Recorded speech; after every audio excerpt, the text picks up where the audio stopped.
Who dares to enter the mayhem? Leo Whitefang.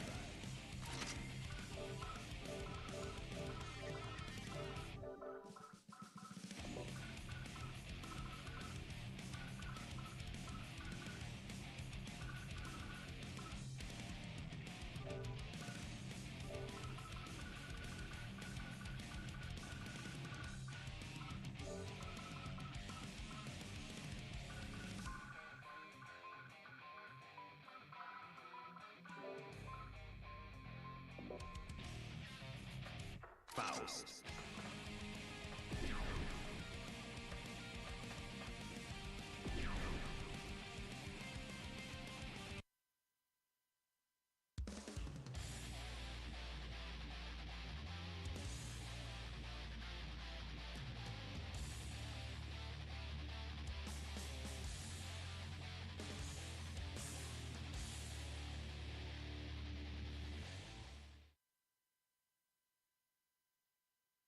Mankind knew that they cannot change.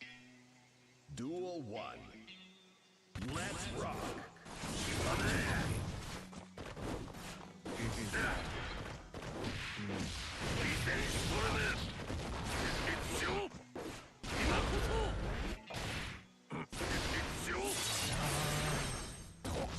Positive bonus.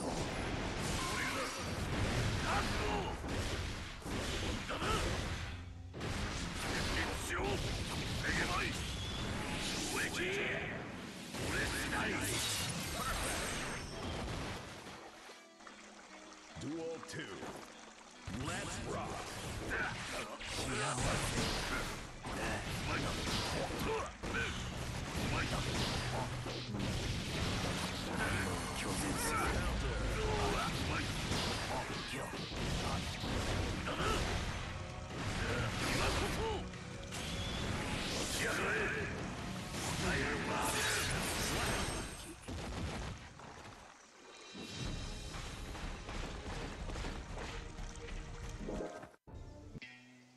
Duel 1.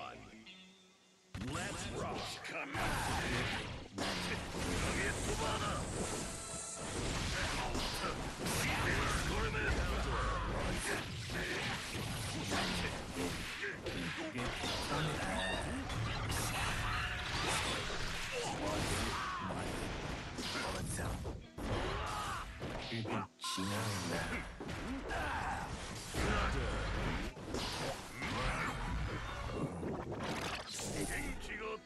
Slap! Duel 2. Let's rock! Counter!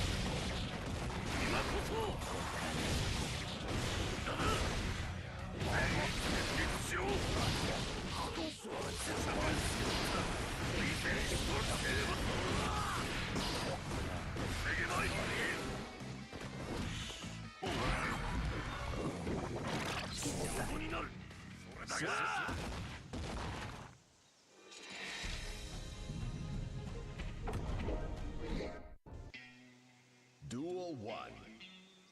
Let's rock!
Duel 1.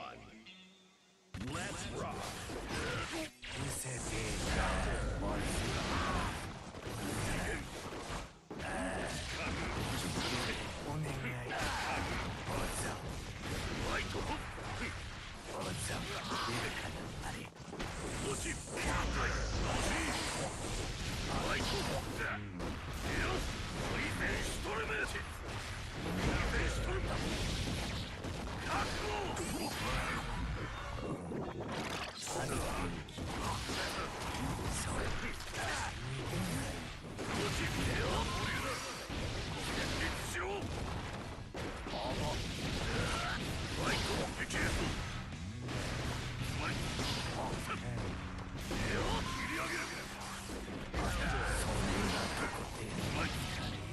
Slap. Duel 2. Let's rock.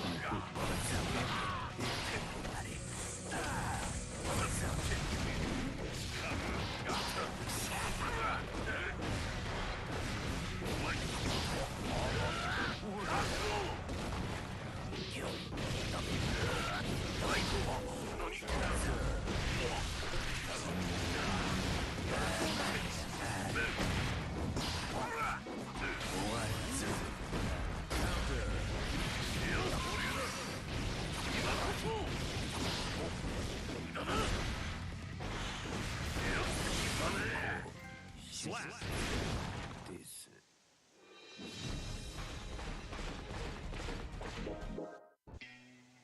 Duel 1. Let's rock.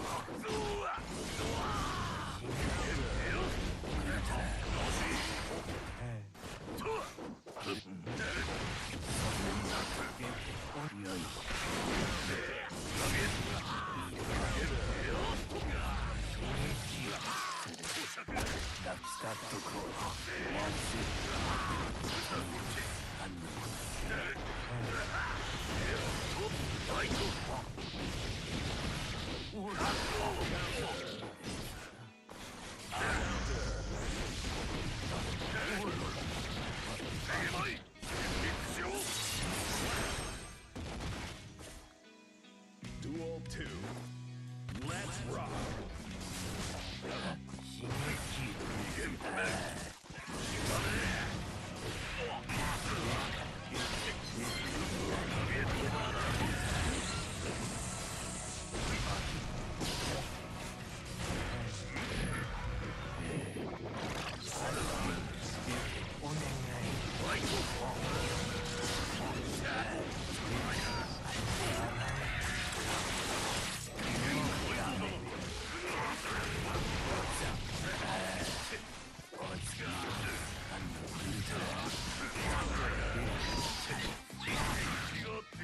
Slap.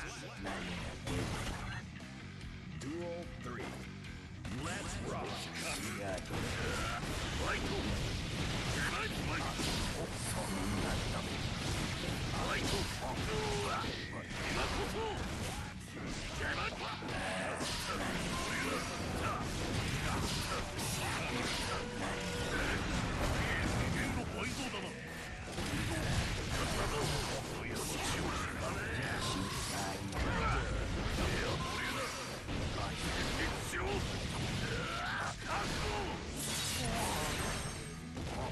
Positive bonus. Slap.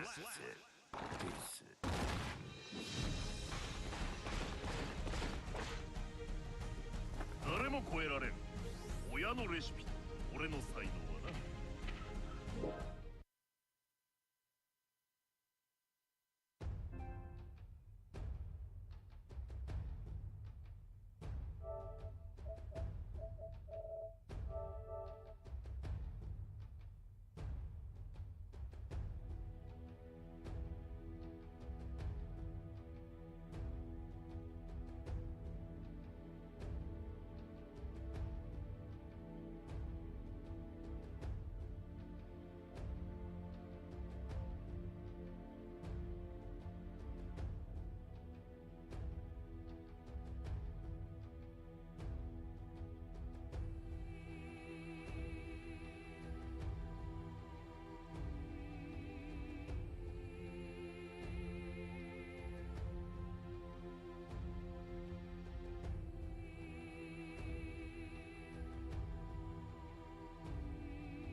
to enter the mayhem.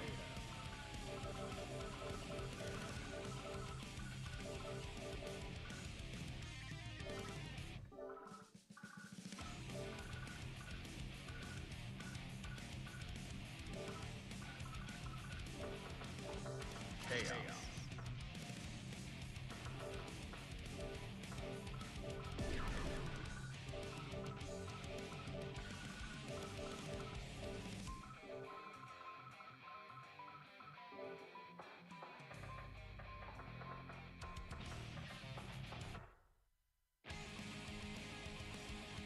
Jacko.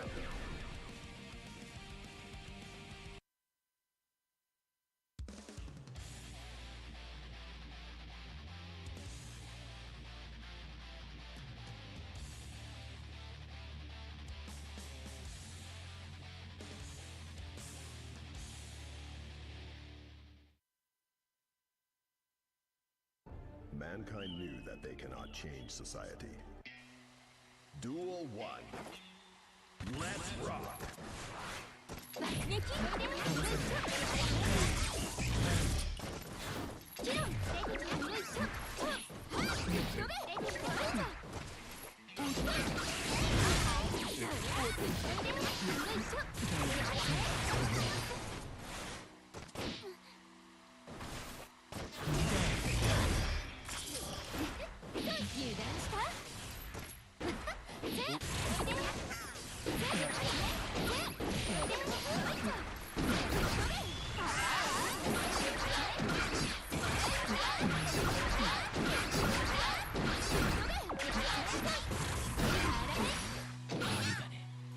Slap! Duel 2. Let's rock!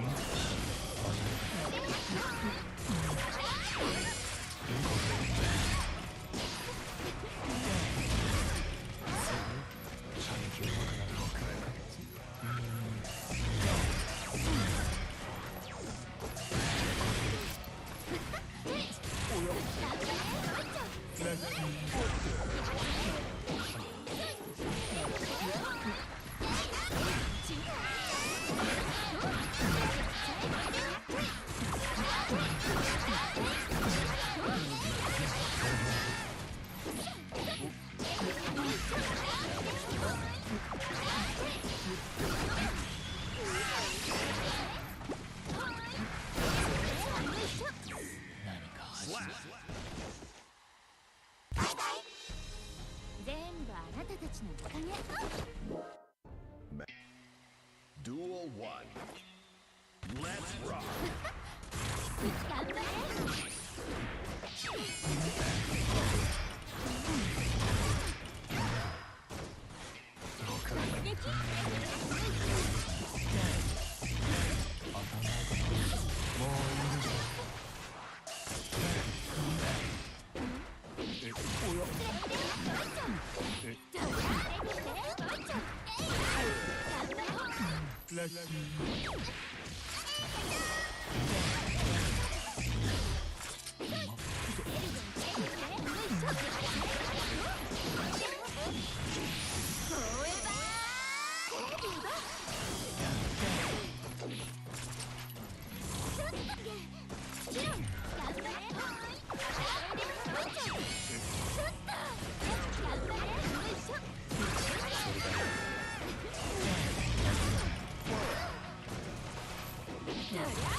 Slap! Duel 2. Let's rock!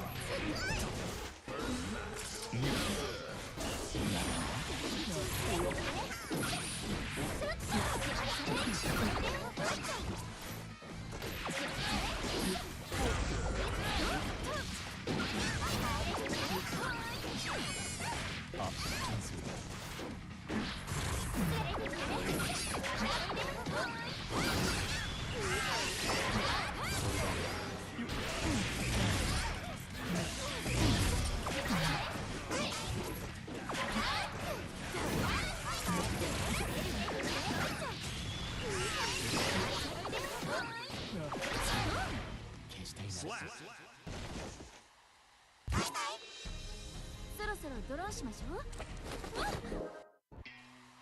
Duel 1. Let's rock.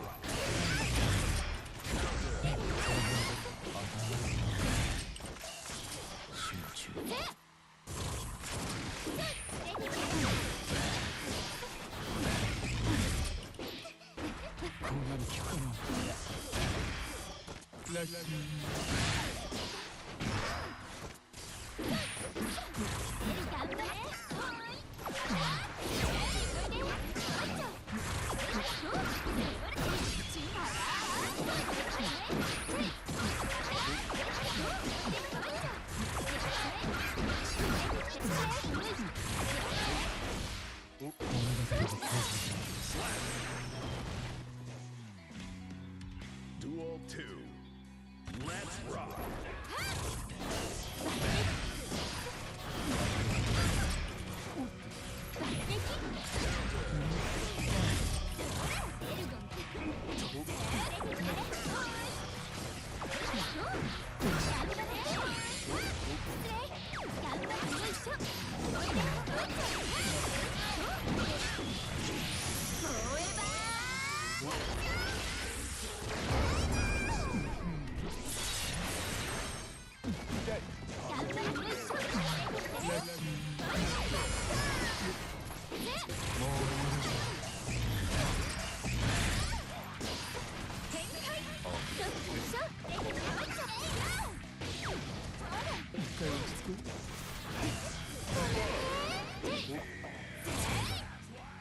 Slap.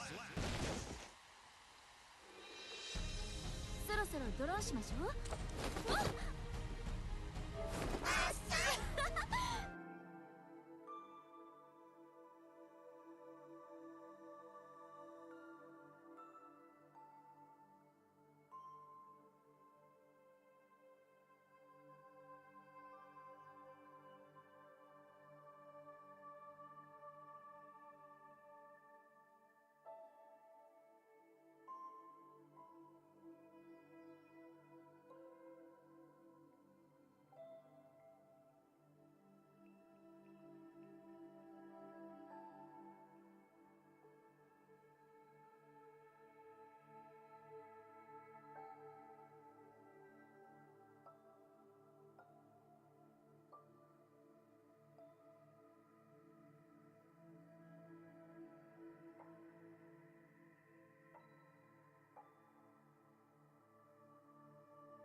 to the mayhem.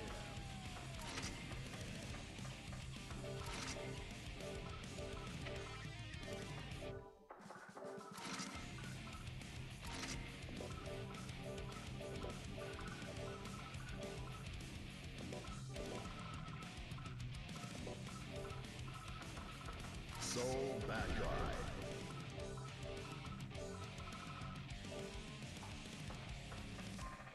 Soul bad guy.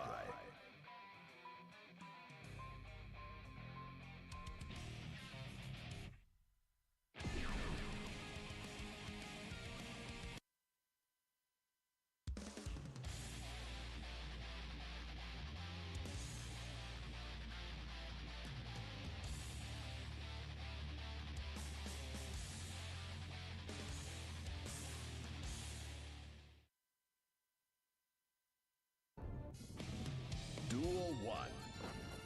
Let's rock. Samurai. Bandit. Scare them. Volcanic Viper. Counter. Bandit. Vortex. Bandit. めんどくせえ。オタクはいらねえ。Duel 2. Let's rock. Bandit.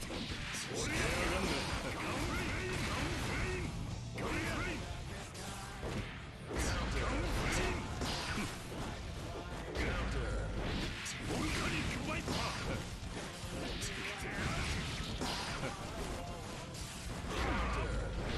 Volcanic Viper.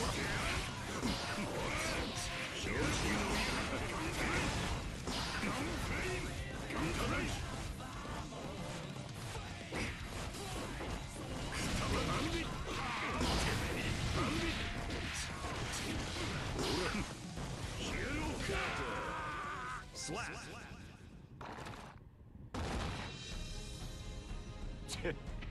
Okay. Duel 1. Let's rock. Counter. Bandit. Counter. Counter. Bandit. Counter. Counter. Bandit. Revolver. Counter. Counter. Counter. Counter. Bandit. Scare them. Counter.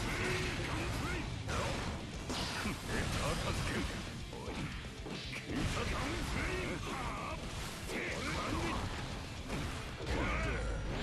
Volcanic Viper. Bandit. Revolver. マジかよ。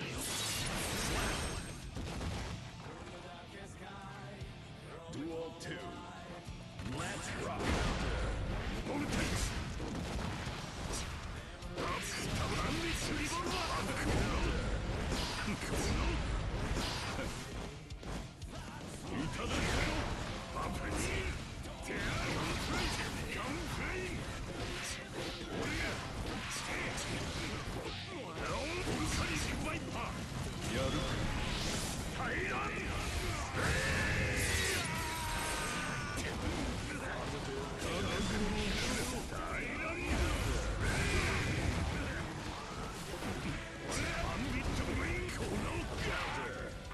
Slap.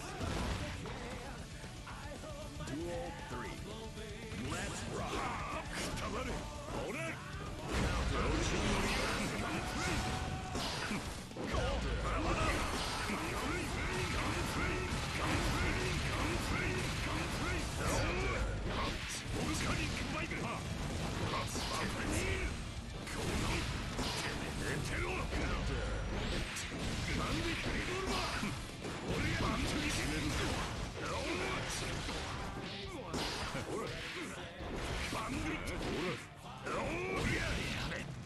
Slap. 手はかけさせやが。Duel 1. Let's rock.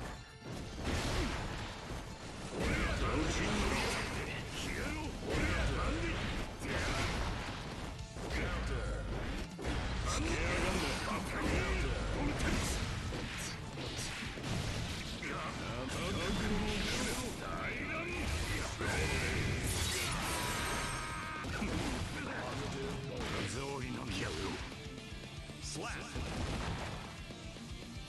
Duel 2.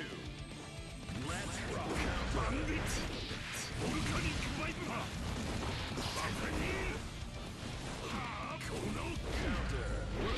ボルカニックバイパー落ちろたまれバンビボルバーいただき俺はバンビッツバンビッツ俺はバンビッツブリンガー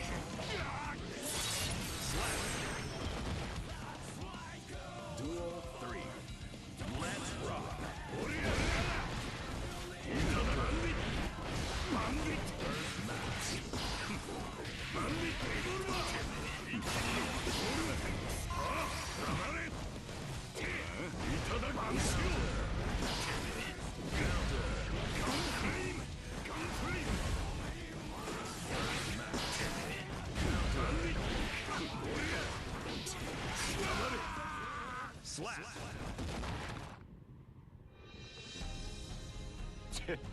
あっけね Soul wins.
Dares to enter the mayhem.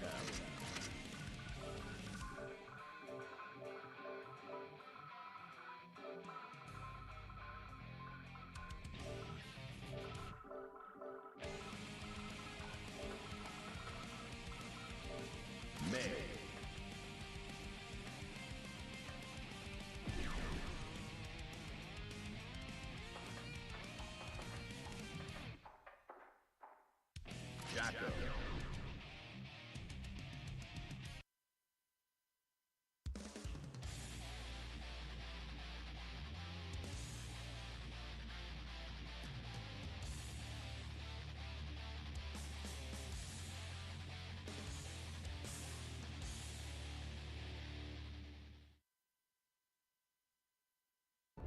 and Duel 1.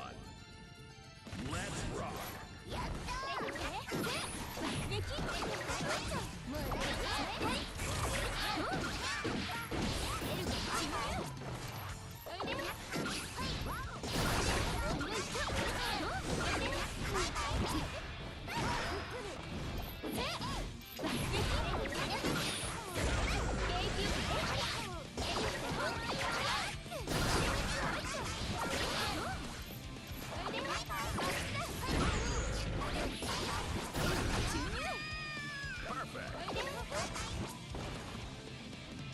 Duel 2. Let's rock!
Duel 3.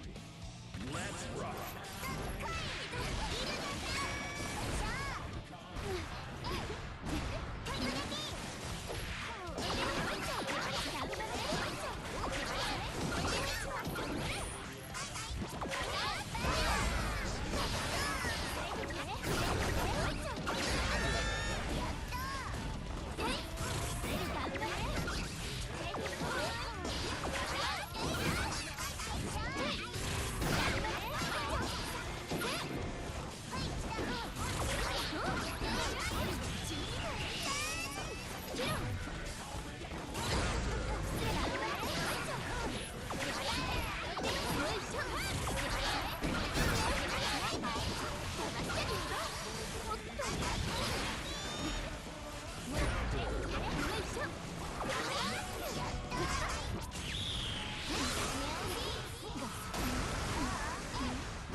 Slap! 全部あなたたちのおかげ。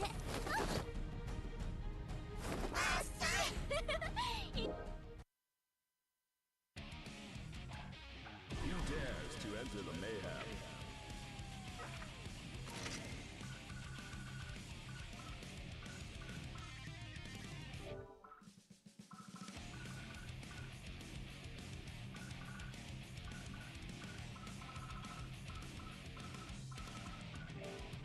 May Jacko.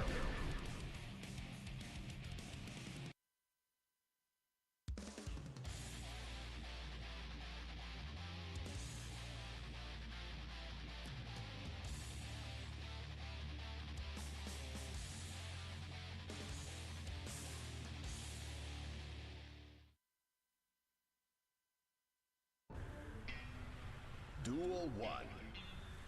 Let's rock!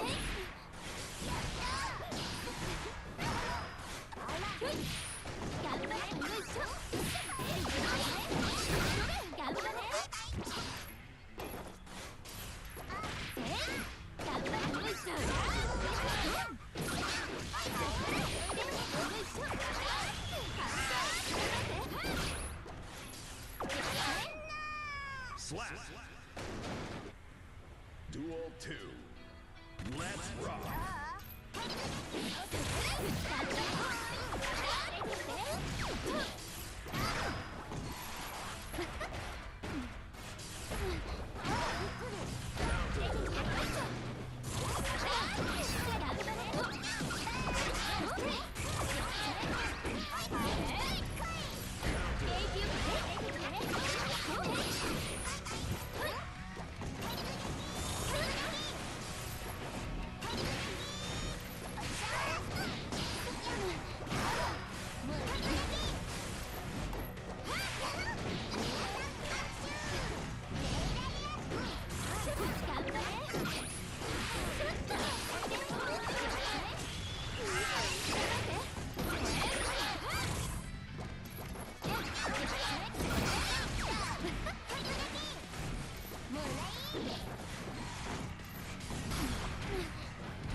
Slap.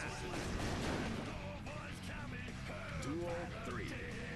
Let's rock.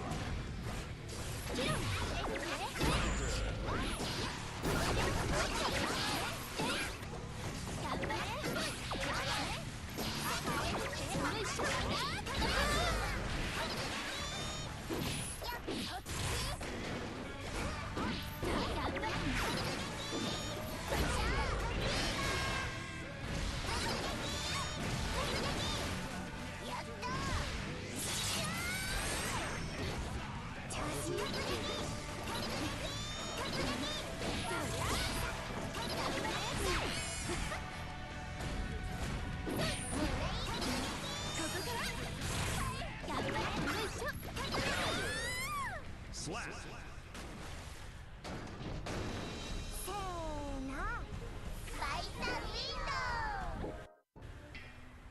Duel 1. Let's rock.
Duel 2.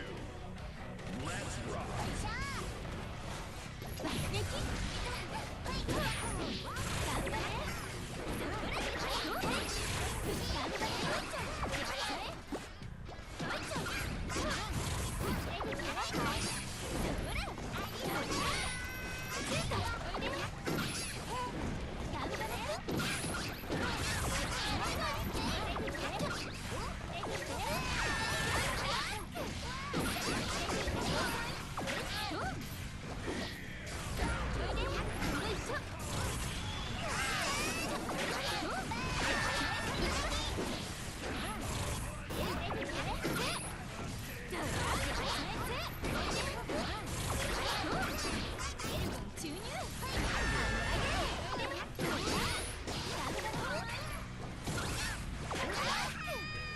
Slap. Duel 3. Let's rock.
Slap. みんなありがとう。何 Duel 1. Let's rock.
Let's rock.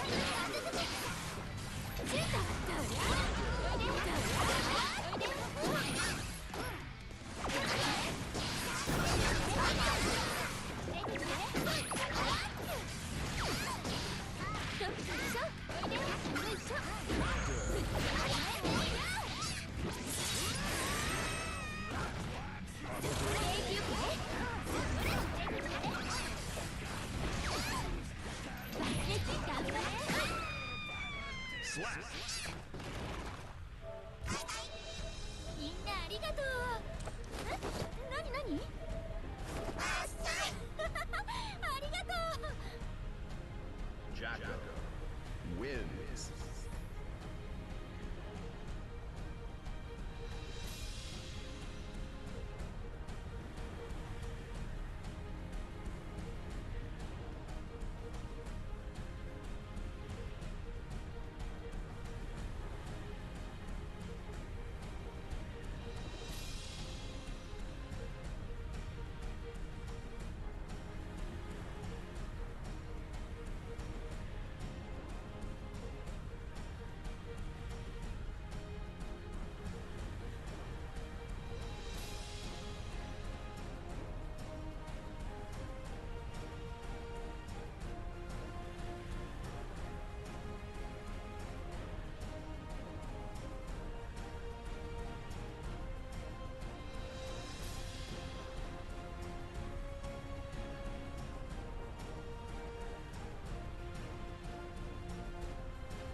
Who dares to enter the mayhem?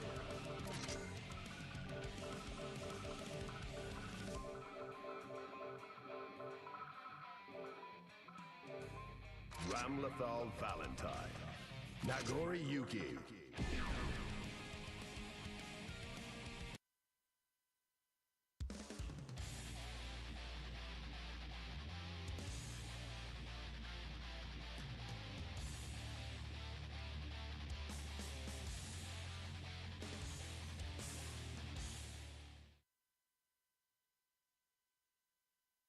Man, Duel 1.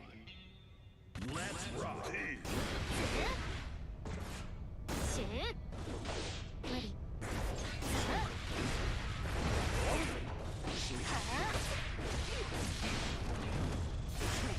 ほばく貫くこのまさシュー春さあほばくそうウェルス行って Slap.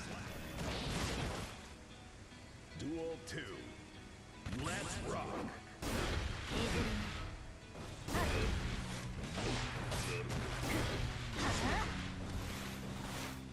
えぐりはあそこではない。シュ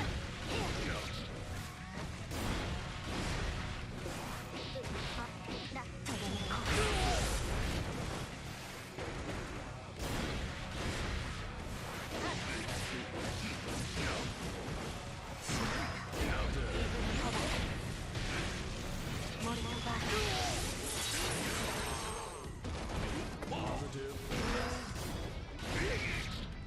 Slap.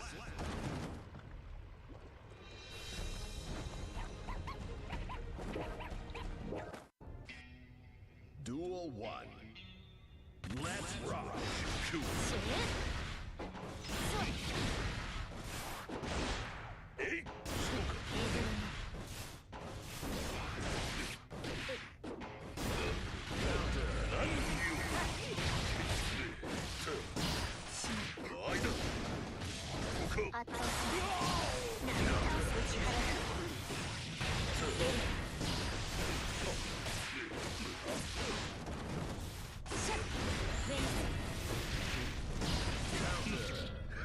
お願い Duel 2. Let's rock. そこで Counter. さっしらしお願いベルシャッ終わっているここだはい貫なぎ倒すネジ中心お願いシル Perfect.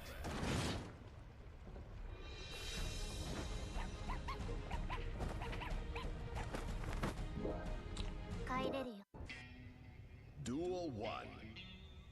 Let's rock. シルだってシルほばく貫いて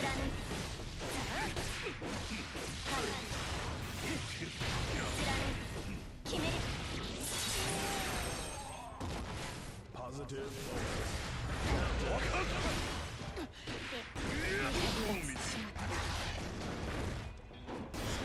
そうだごめんなさい何かあるかけてない Slap. Duel 2. Let's rock. テーブルにな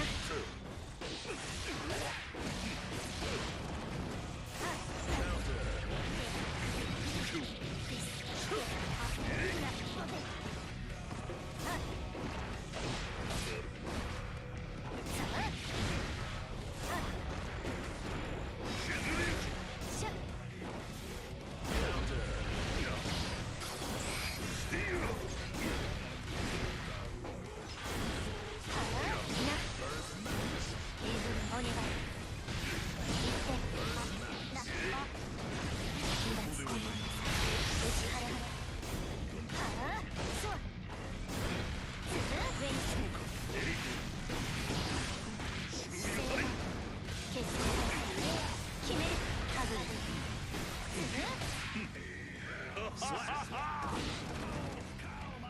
Duel 3. Let's rock.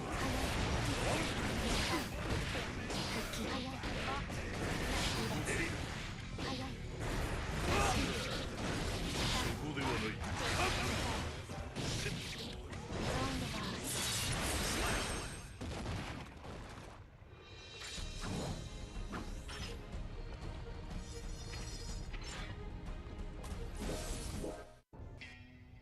Duel 1. Let's rock.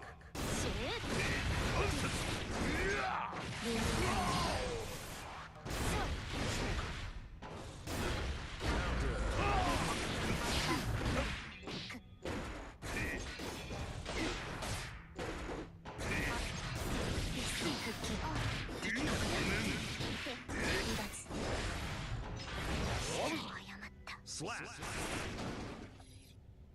Duel 2. Let's rock. キューキュー姿勢ができた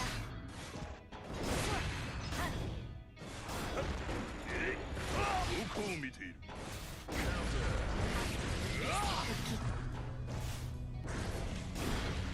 お願いほばく上にす敵をだ離脱姿勢がないのが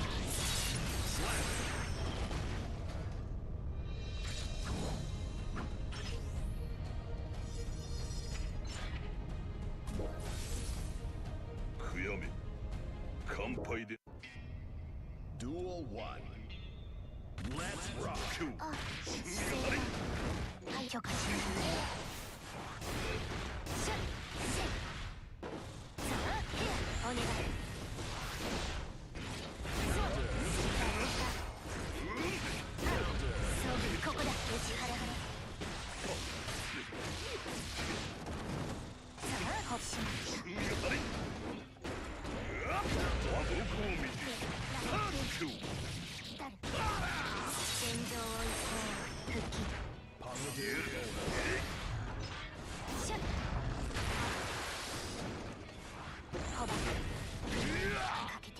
Slap. Duel 2. Let's rock. Cool. 見えない間合いだから死ぬほばくであモルモバー死ぬ復帰嫌だ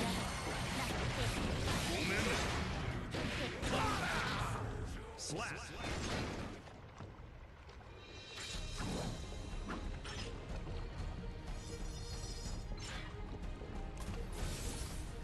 悔やめ乾杯でなければ半分勝っている。 Nagoriyuki wins.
To enter the mayhem, Giovanna Chipzana.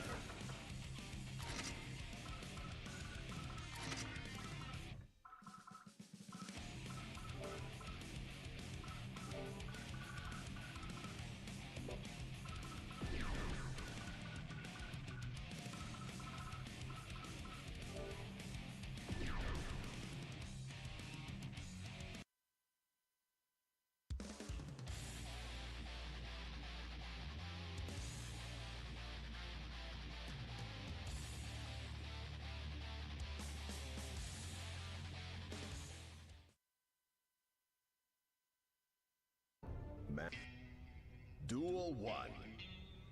Let's rock.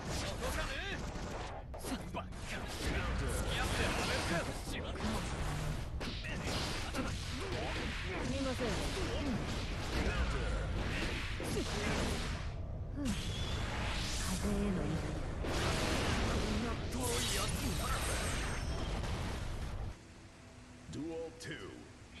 Let's rock. 遅いですシュッ遅いです2回の行きますあ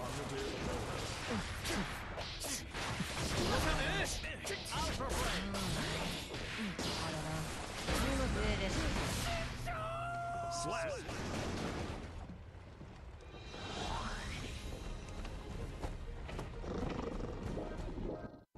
Mankind knew that they cannot change society. So instead of reflect... Duel 1. Let's rock. 行きます遅いです借ります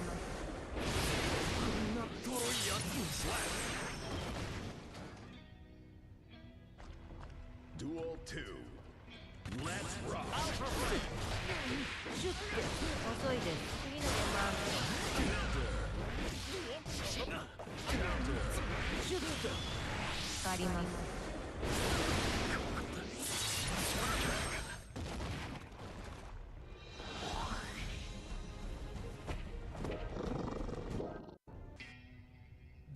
one. Let's rock.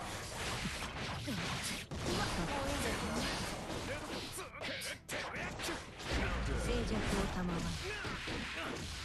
安息行きます安息狩ります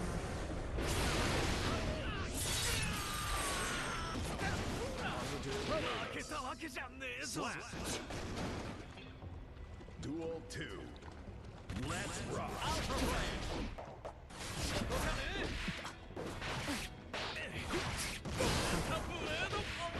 遅いです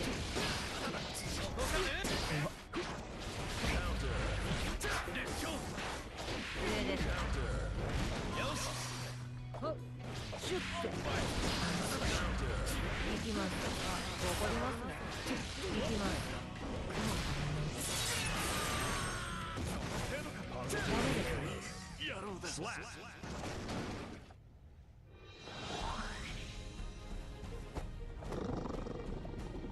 まあねジャガーに毛が生えた程度だったけど Giovanna.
Who dares to enter the mayhem?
Kai Keys.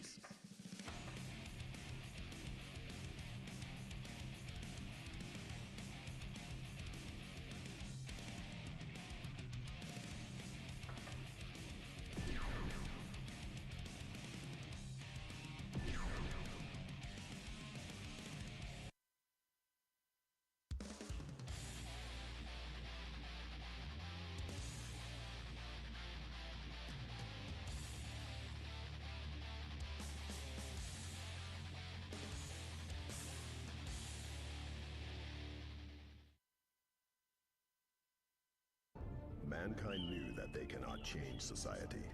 So instead of reflecting on themselves, they blamed the beasts. Heaven. Duel 1. Let's rock! ここだ。ドリブルアウト。ここだ。ダイヤエクラ。気を見せましょう。ルドラールここだ乱暴ゾクゾクしちゃう。 Perfect. つい Duel 2. Let's rock. ダイヤエクラそこゲッこれを使うと感じる。どこを見ているさあどうだ気持ちいい。どこを見て下だルドラールもっと上手に。気持ちいい。欲しいのかたく我慢しなくていいの。受けた。どう受けた。はい。ほらほら叫んで。ほらいいか。 Positive bonus. ここだスタンディッパーそこサムルドラール下だ通るかオレンジ。させるかこっちがおるぞ。程度 Slap. 気持ちいい。 Duel 3. Let's rock. はい。 Counter. バカはい。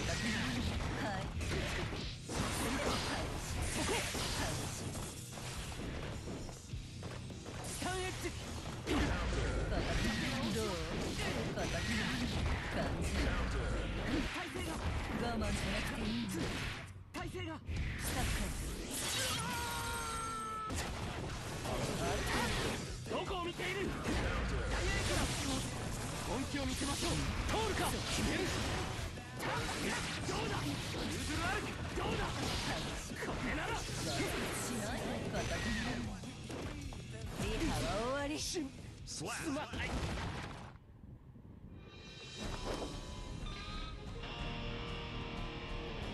またお相手してね。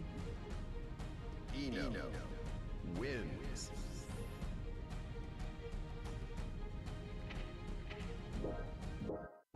Mankind knew that they cannot change. Duel 1.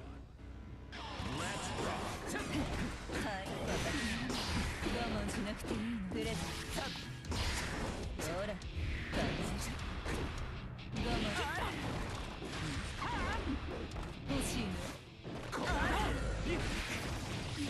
ドラールこれを使うと見切ったこれ以上通るかどこを見ているダイヤエクラ私のプロセスですアイドだライトニング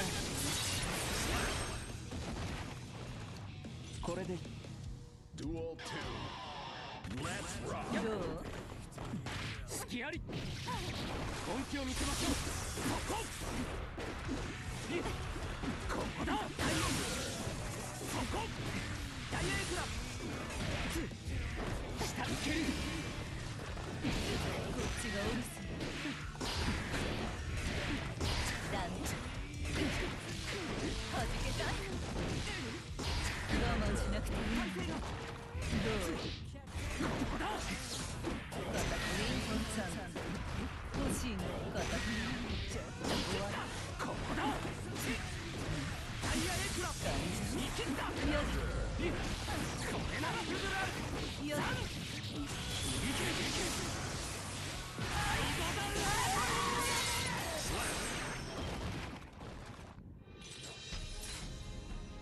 またいつでもお相手します Duel 1. Let's rock. どうだペーパーキャストバカクリーンフェイクほらフェイクどうこれ誠実な容疑はいあれこっちがおるす。どうだ見切ったルドラールここだルドラールこれを使うと隙ありこれを使うといけいけアイドだラ Duel 2.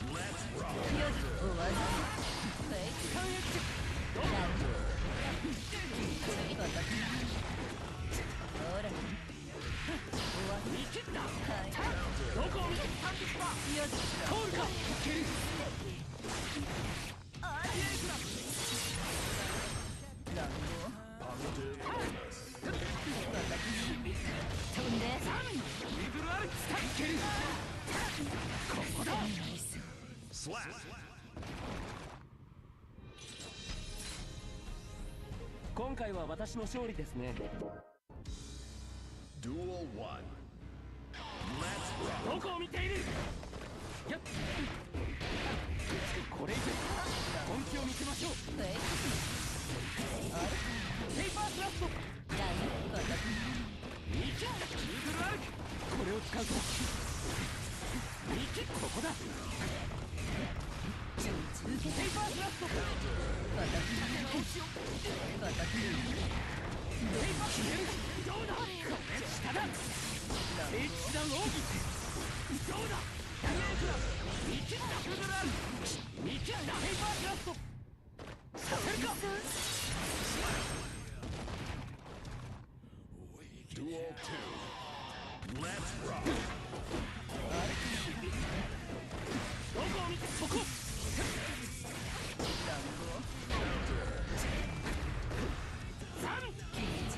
本気を見せましょう。タイ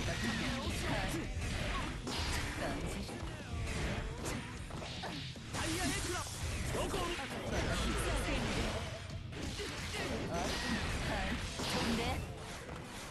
そこ。これをス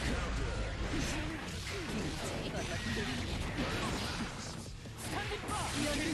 もっとそこ。ルドラル本気を見せましょう。失礼。ルドルアルク。これ以上。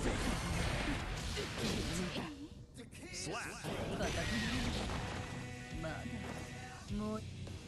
Duel 3. Let's rock.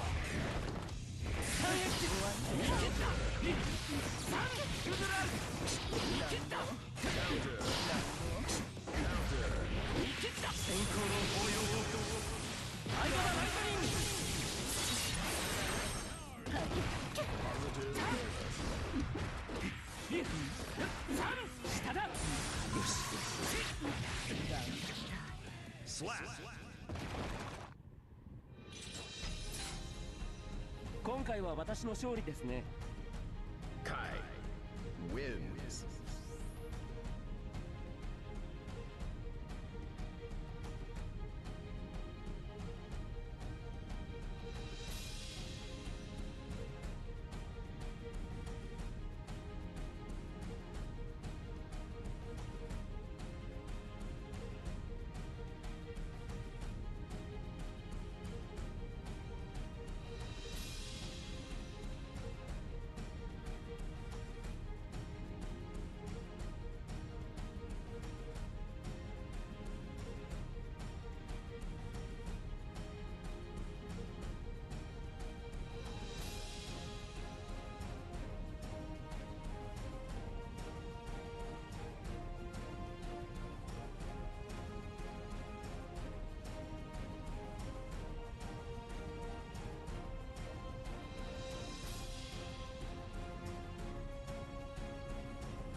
to the mayhem.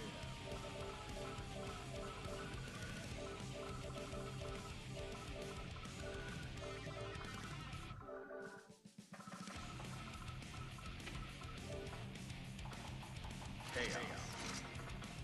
Leo Whitefang.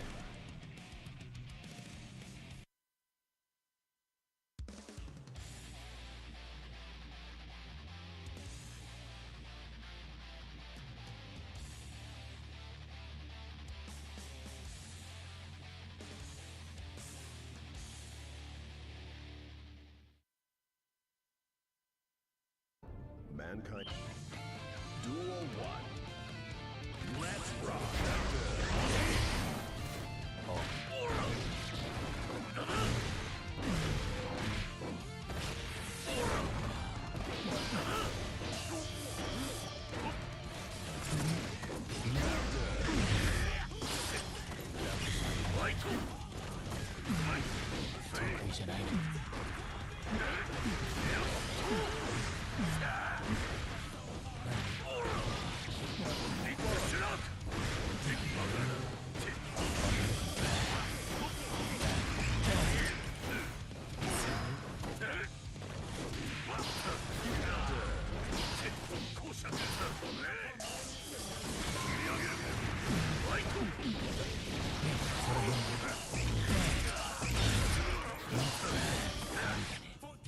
Slap.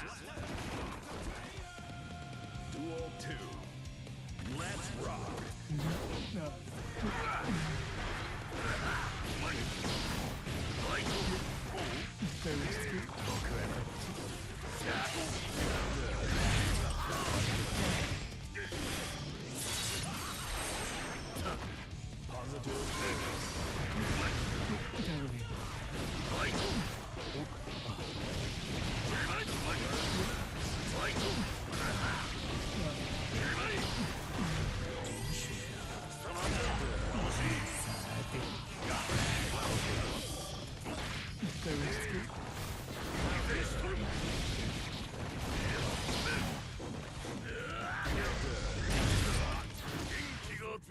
Slap. Duel 3. Let's rock. First match. 命令を欲しいんだ。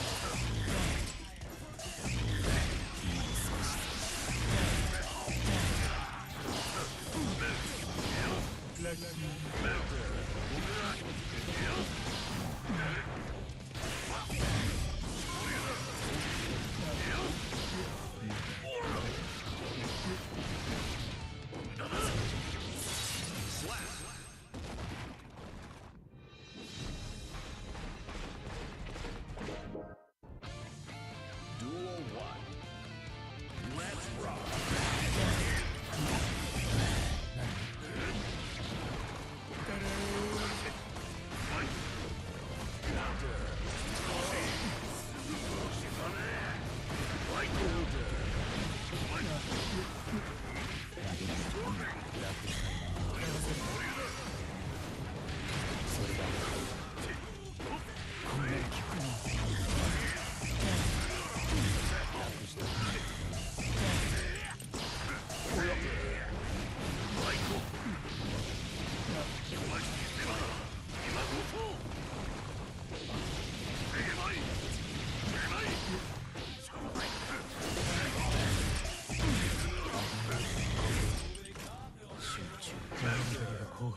Slap. Duel 2. Let's rock.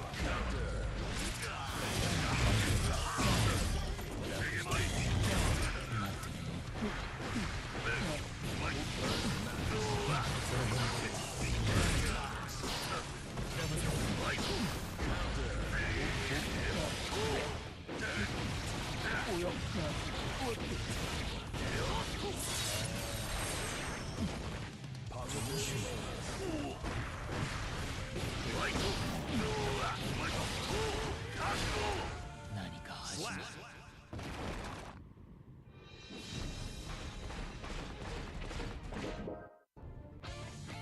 Duel 1. Let's rock.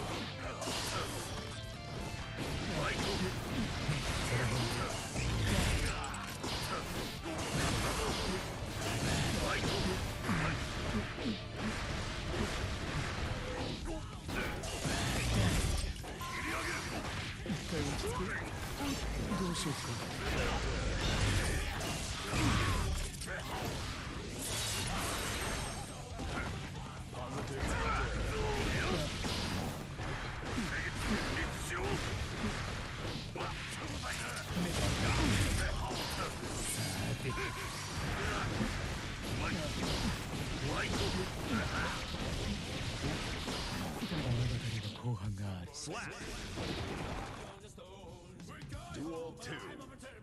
Let's rock.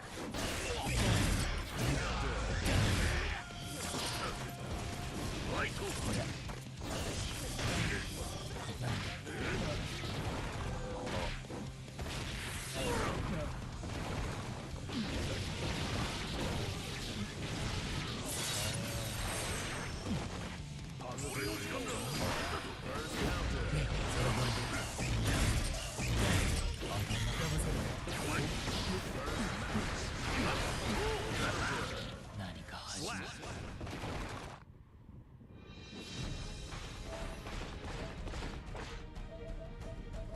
誰も超えられん親のレシピ俺の才能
Who dares to enter the mayhem?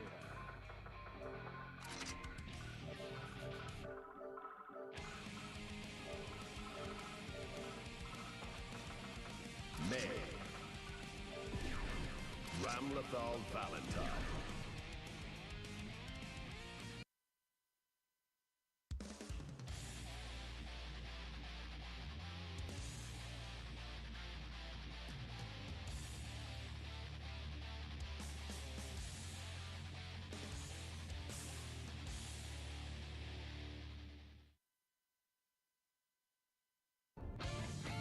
Duel 1. Let's rock.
2.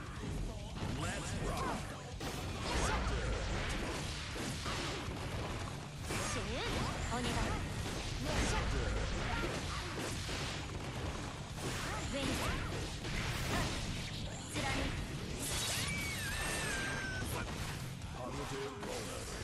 シュー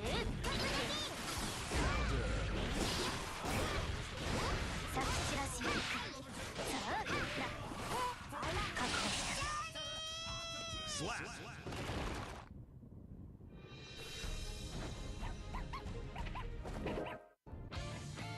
Duel 1. Let's rock.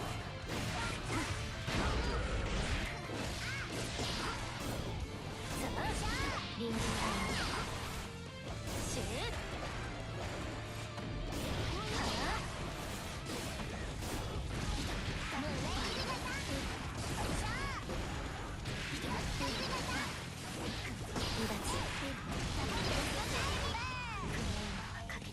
Slap. Duel 2. Let's rock.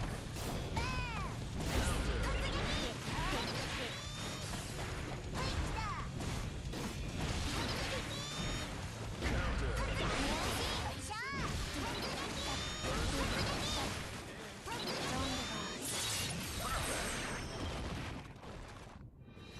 みんな一緒に勝ってよ。 Duel 1. Let's rock. シューシュッ嫌だ。視線が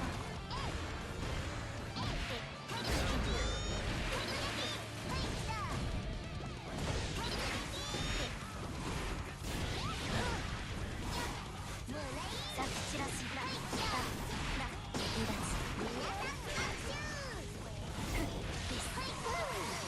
しまった意識を誤った。 Slap. Duel 2. Let's rock. Slap.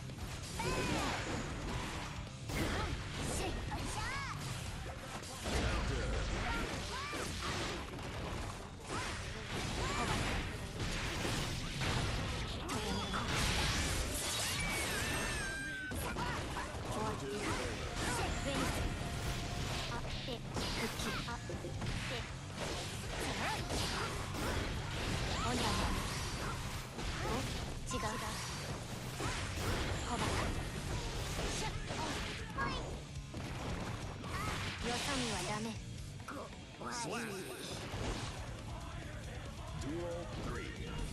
Let's rock. シュー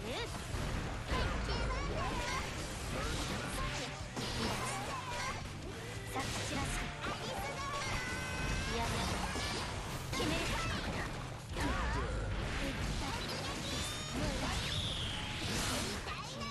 Perfect. せーのバイタウィンド May wins.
dares to enter the mayhem?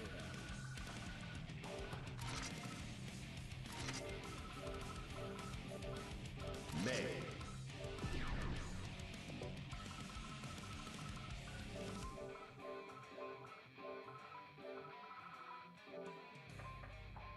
Soul Bad Guy.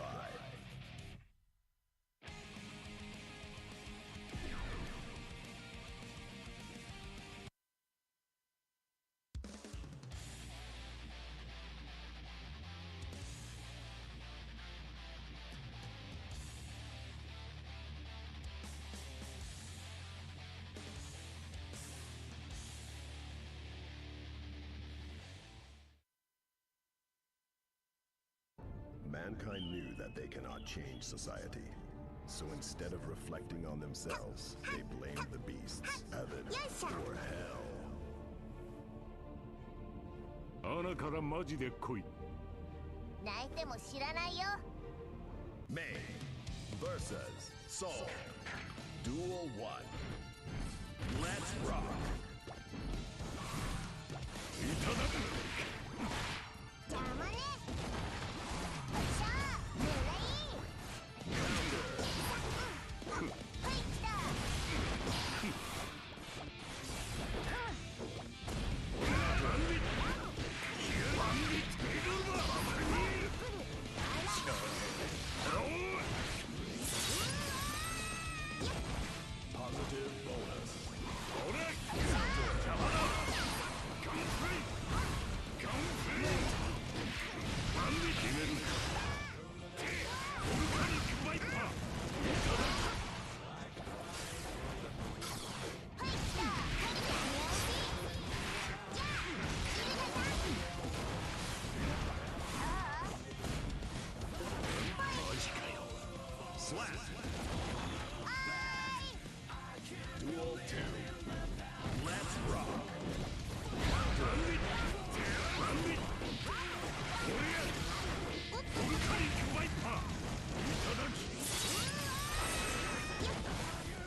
Positive bonus.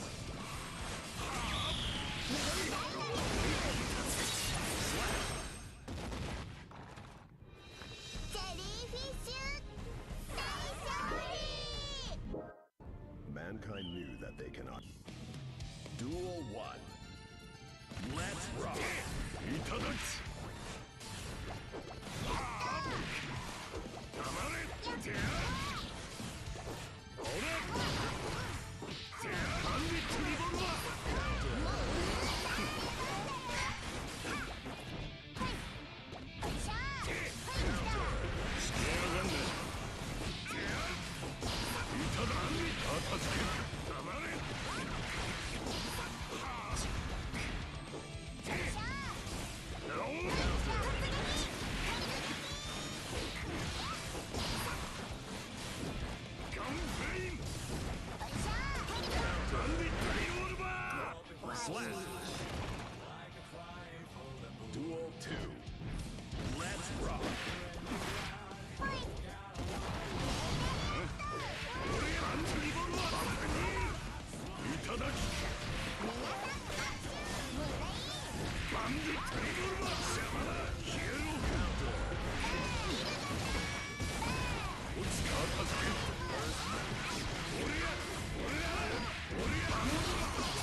あっけね Mankind knew that they.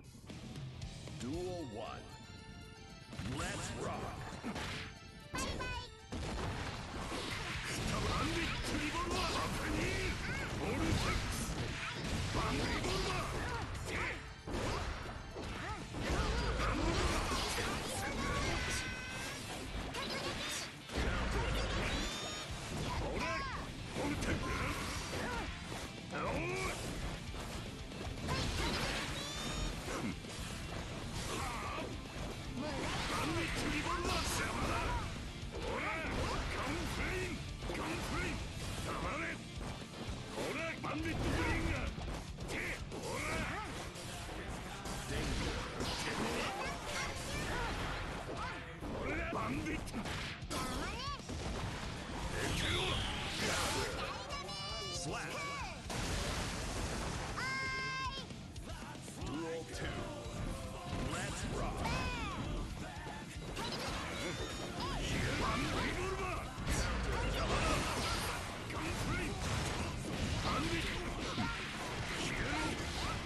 Duel 1. Let's rock.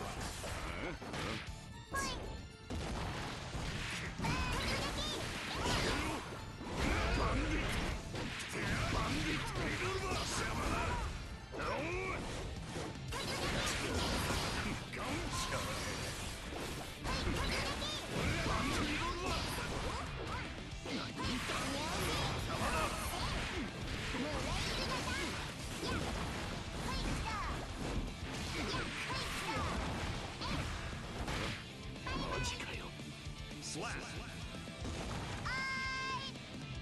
Duel 2. Let's rock.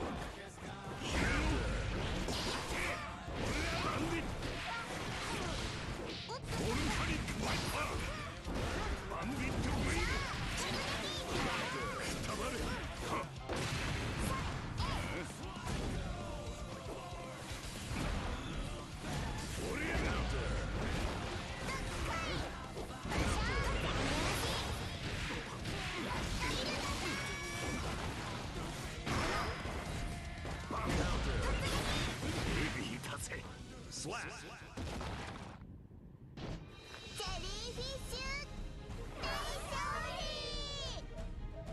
May wins.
to enter the mayhem.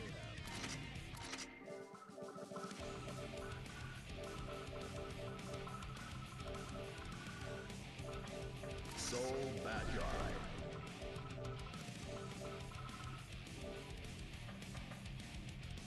Nagori Yuki.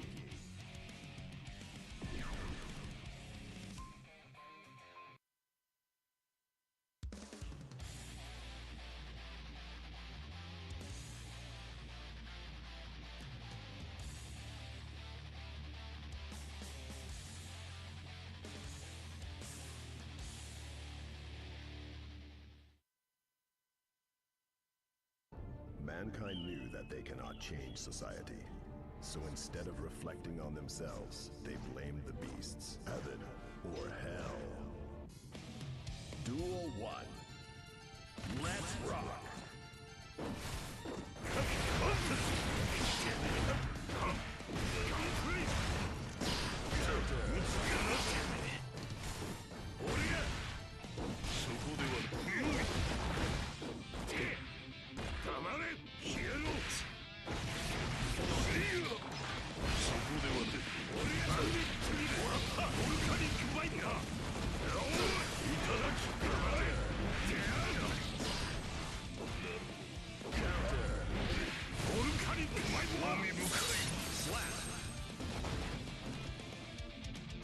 Duel 2. Let's rock!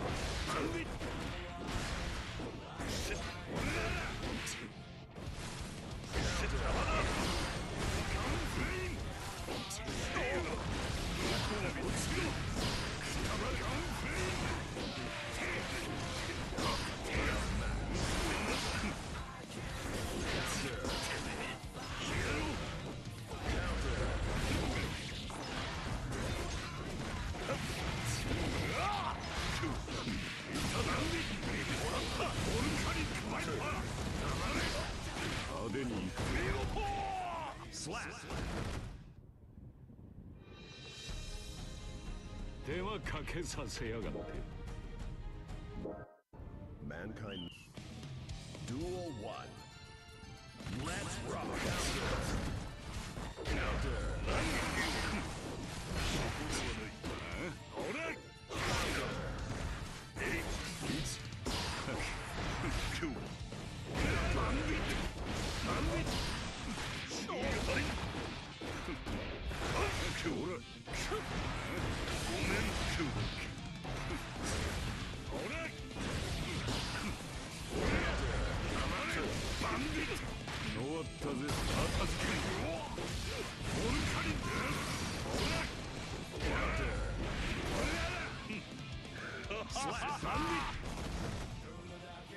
Duel 2.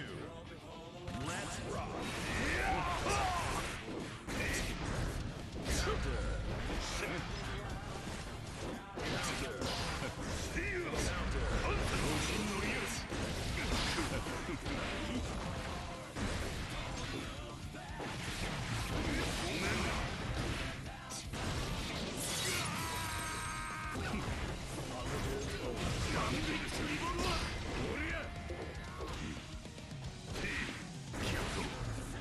Slap! Duel 3. Let's rock!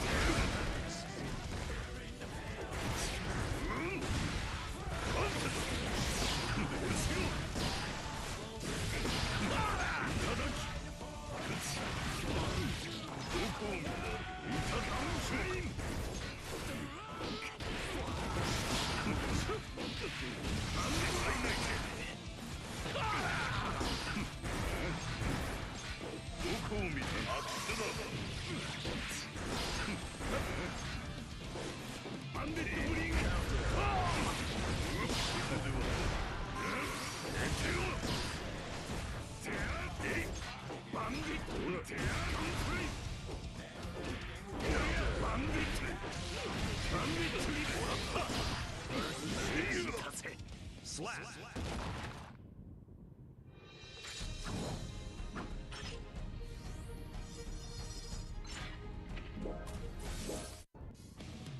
Duel 1.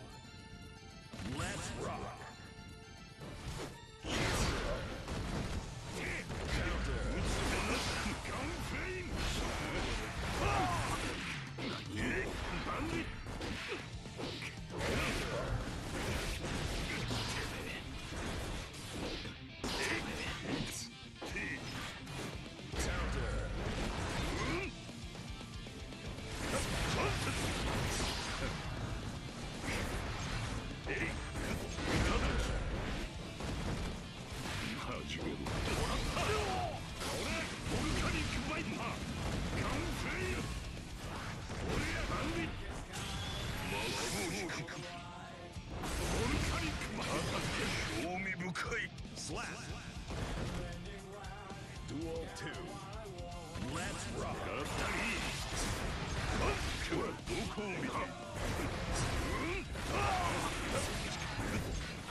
手はかけさせやがって。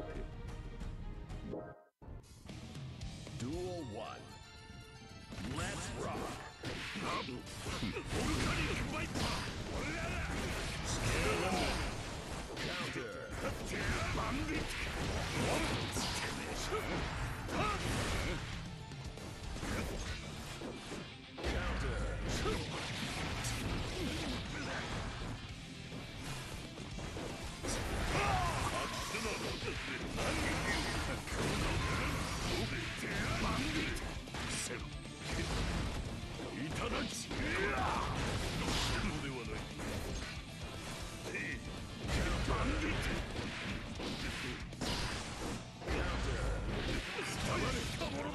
Slap. Duel 2. Let's rock. どこを見たら。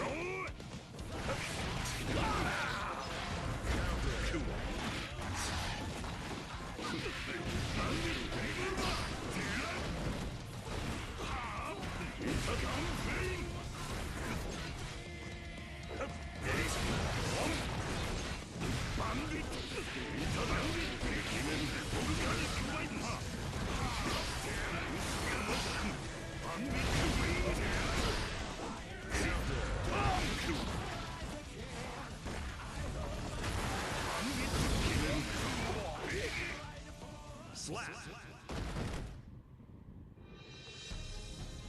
逃げじじいほどじゃねえな。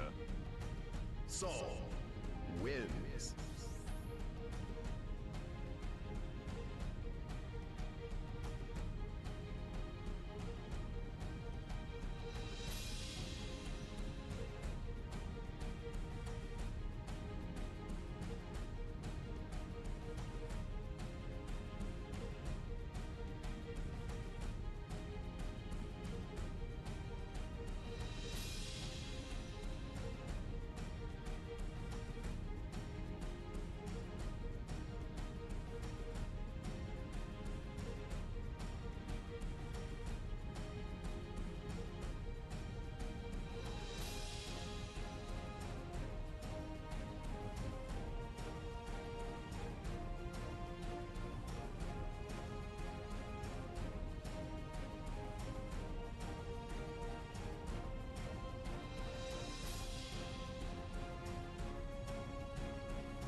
Alright, what's good? What's happening, people?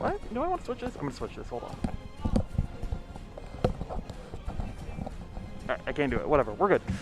Hey, welcome back to Rose City Reboot here at Epic Gaming PDX. We're going to be coming up with our Guilty Gear Strive top 8, 6, 8, something like that. The bracket's kind of been going, and we're just trying to get it taken care of. And I got somebody else doing that for me right now. So we should be having some exciting matches coming up soon. Let me get everything pulled up. I believe our first match is going to be Q and Love Me Some H2O, I believe. I'm trying to remember the bracket off the top of my head, which is not the best for me, but we'll give it one moment. And then after this, we'll be throwing up King of Fighters 15, and then we have some Undernight In-Birth action, and then lastly for the day, we will have Blaze Blue coming up.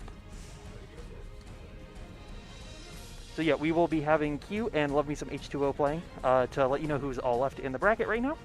We have Chad Draws Things, at Chad Draws Things, and Firkins. Those are all the winner side in losers. We have Pon Pon and Mars, and Harbinger and I Can't Say Ping playing on the loser side into the losers' quarters. From there, they'll just be continuing on forward, and once we get people sitting down, this is a multi-game tournament at a local level, so people are using their time in between to play other games, but that's delaying other brackets, unfortunately. So yeah. Thanks everybody for tuning into this. Thanks everybody for supporting us. If you have some free time and are feeling it, you can always check out the Smash GG page for Rose City Reboot. We do have some Matcherino codes going on there right now. So if you want to donate to the price pool, support these players for the work that they put in to get to the skill that they're at, and for all the Washington players that all drove down a little bit farther than they would normally for tournaments. So yeah. It's over on smash.gg/Rose City Reboot. I think that's actually just, yeah, smash.gg/tournament/Rose City Reboot, I think is the full thing.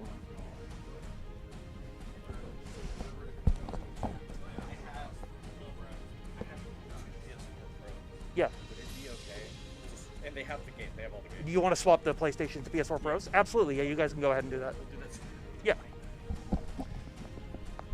All right, so it looks like that they want to swap over the consoles to PS4 Pros, which is totally understandable because they do have a little bit less input lag than base PS4s. So they will be doing that, and then we will be getting started shortly. Yeah, you can see the bracket right here. We're almost towards the end of this one, and then we'll be starting up with our KOF 15 top, wherever that ends up being.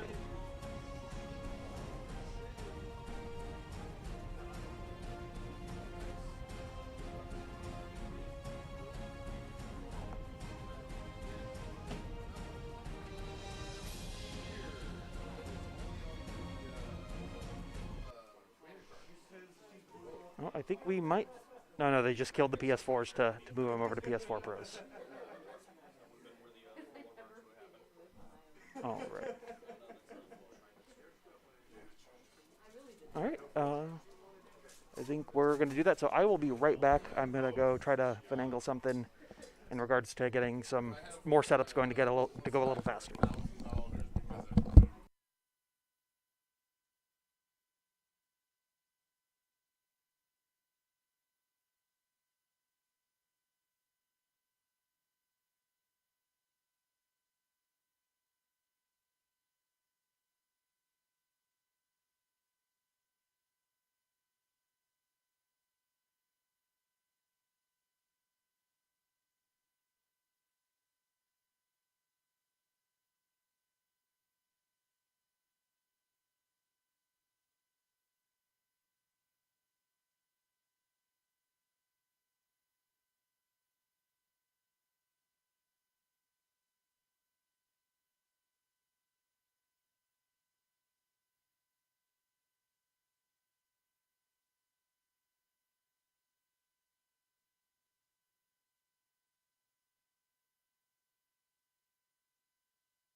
Guilty Gear Strive.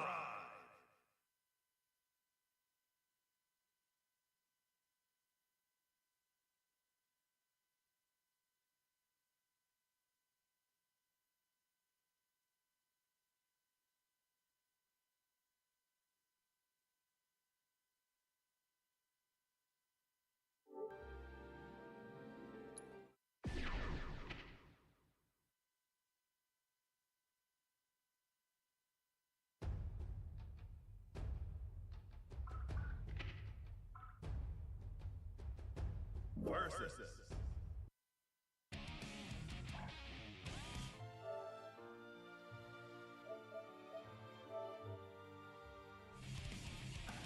Who dares to enter the mayhem?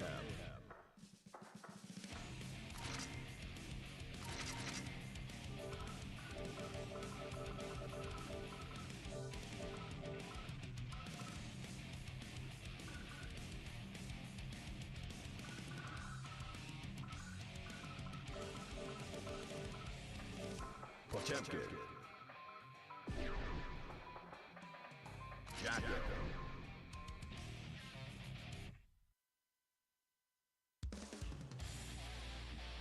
Me, some H2O and Faustian Q playing today.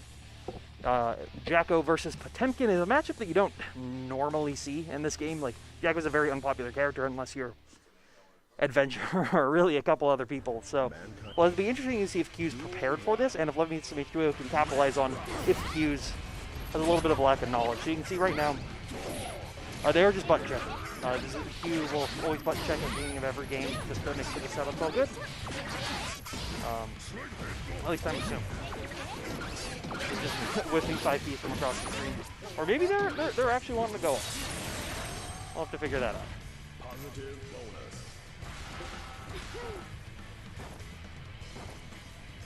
The neutral, the impeccable, the spacing, the thought process.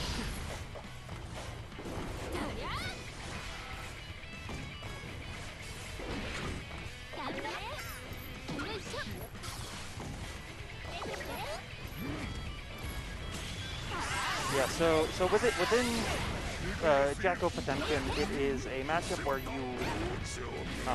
it's really Jacko on it's really on Jacko to set up more of the long range play than trying to go for the constant mix, because you can just get punished out of it through like pop buster, even normal throw. However, it's like you're gonna lose if you just rely on that, because Potemkin's options will allow him to get out of there. Yeah, and it will let him get out of these zoning situations due to things like flick, 5H, doing like jump normal, trying to catch out of there. But just throwing out air fireball, throwing out minions, trying to slow that down is really the main thing. Just getting those chip hits once every so often. But we're going to jump right into it right now. So he's just backing off, trying to throw out those slide heads, knowing that Looking to Make really wants to just keep throwing from full speed. He will have to get in at their pace. Gets countered slide heads, so now it's their turn to time start going. Goes for the 5H, but no full follow-up, just allowing her to block. Mega Fisting trying to catch any kind of forward momentum. You see, he gets another Mega Fist slide head, or hammer fall, but throwing out of it into the corner. Garuda forces the burst. Let's go. What's the mix? Garuda 1. Catches it. Nice air throw coming in. Flick trying to grab him. Nice 2D on there. Sets up the minion. Forces the burst out. Oh, this is going to smell dangerous. Jacko being a lower health character. This is going to not feel good. Oh, they are one touch away, but Jacko still is 15 either, so a lot can happen. And full minion gauge, so you see these minions thrown out, trying to prevent him. Gets a nice counter hit, but no full conversion off it due to the distance being a little weird. The guard crush saving them. And a buff super onto it, trying to keep going, but gets the hit with the hammer fall. Takes that out. Just trying to create that initial pressure now, realizing that if you allow the pace to go a little bit more zoning, he's gonna capitalize on that. And now it's creating those mix opportunities within throw safe ranges is going to do a lot of good against against a character like Potemkin. But should be prepared for this, as I know they have played this matchup before. Just that mix coming up over and over again. Got 3 minions on the screen. Just be careful. Oh, gets thrown out of the pressure. Garuda 1. Tries to go for Kara Potbuster, but gets the read out of it. Jumps. You see just minions keeping them out of the zone. 60 seconds left. Still a lot of time to do something. DRC is trying to get any kind of hit, but been able to fully get it, and Jacko is able to take it. Though just getting burst at the end of it, so they'll be able to have it for this next round. Thrown out of the pressure, keeps the minions going. 2 minions set up on board. We'll see 3 minions down. Okay, that's a 2. Yeah, just having all this minion pressure is going to be very hard to get to find a space to open it as long as you can still throw safe. And just like that, bringing him over to the wall, slapping the other one up, so brings back to full minion gauge with the buff going, but gets a nice sweep, so forces the burst on Garuda. And minions are going to keep coming out. See if Q has any way to get a burst still around. And Lovey Some H2O is able to find that sweep and take it up 1-0.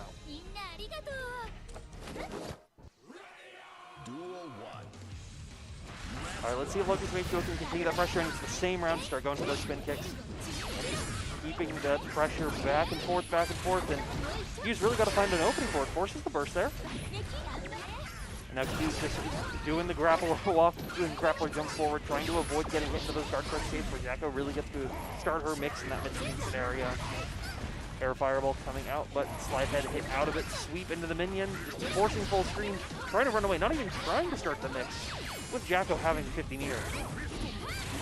Gets the gets the combo conversion off. This is going to be potentially big damage. Goes to the American reset into the corner.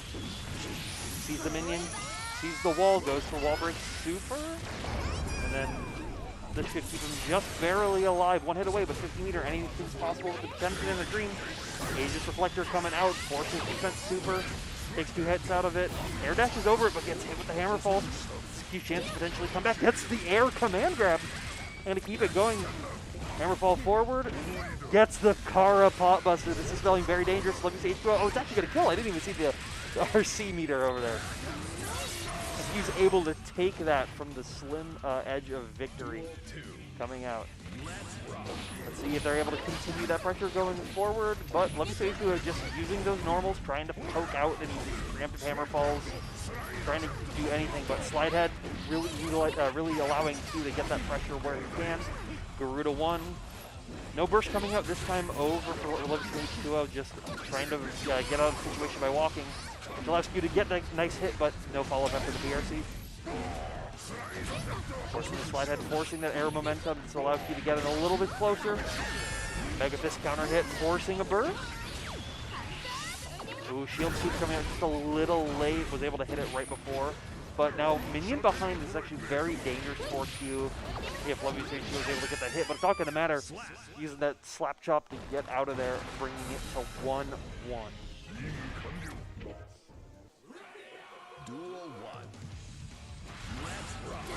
Now we're going to see once again that those the spin kicks right at the round start going to try to create pressure, but Q's backing off, wanting to play his pace of the game. And that's, it looks like Lovey Some H2O is starting to allow him to do that, which is going to be very dangerous versus a character like Potenki. Getting a nice clean hit. It's going to bring him all the way, almost dead off the final hit of the Mega Fist. So just mashing 2P to try to finalize the round.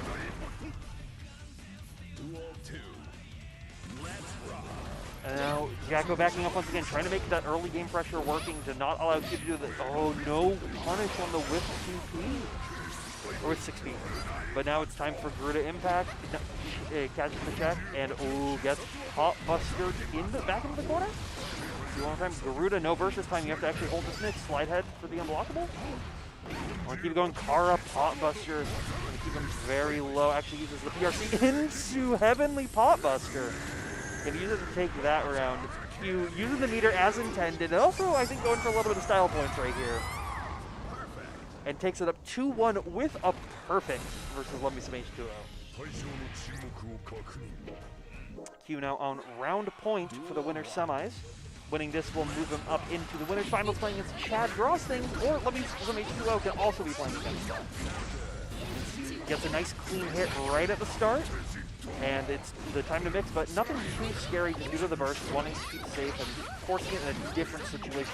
You see Hammerfall's or Hypnotist trying to come out, but Minions preventing that. Really utilizing that zoning potential that Jacko does has. Blocks the air command grab for their time to start their mix. Forces the YRC out. Sweet burst for Q. Let's see if they can block the mix. He gets thrown out of it. This is perfect. Goes for a safe jump of, to try to prevent any kind of mash or anything like that. And just poking out, bringing that space in where they can. As he gets air command grab. Popping him in the corner, uses the RRC. You're going to see the hit. Oh, tries to get the full follow-up, but unfortunately a little short. Forces the burst from some H2O. Very dangerous at this low of life going into the next round. Q now on match point for 1 win away. And let's see if they're going to be able to do it. But what is H2O showing off that early pressure, but Q does not care. Throw him back to the ground. Hammerfall forward, tries to go for the car pop buster, but a whiff. Jacko just now being able to continue that pressure back to mid-screen. You get to play that mix with 2 minions. Let's see if you can do something about it with the sideway whip.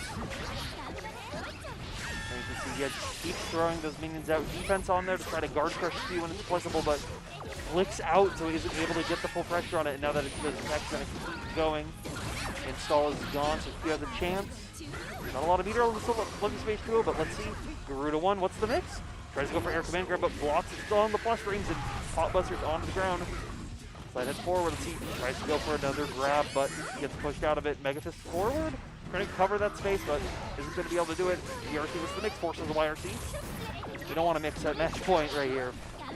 Let me see if you have still any hit, any good hit could spell victory for them in this round and keep their tournament dreams alive, but Q's not allowing them to have it. They're willing to play late these next 30 seconds because they know that that'll make them win, and doing the Kara back Mega Fist, moving them forward ever so slightly, and is able to take it 3-1 over Love Me Some H2O.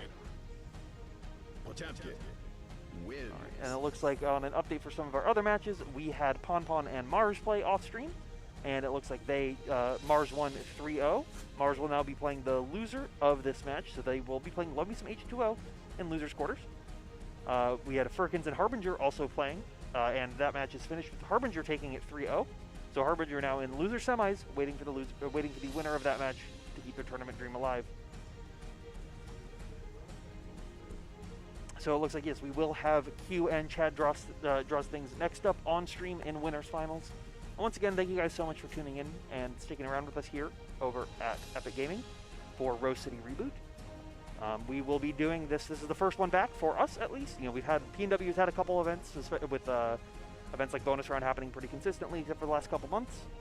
So we will be hopefully doing things in tandem with them, trying to make sure our events are completely separate and at least within dates-wise, so that everybody can come and play fighting games for as much as they want to.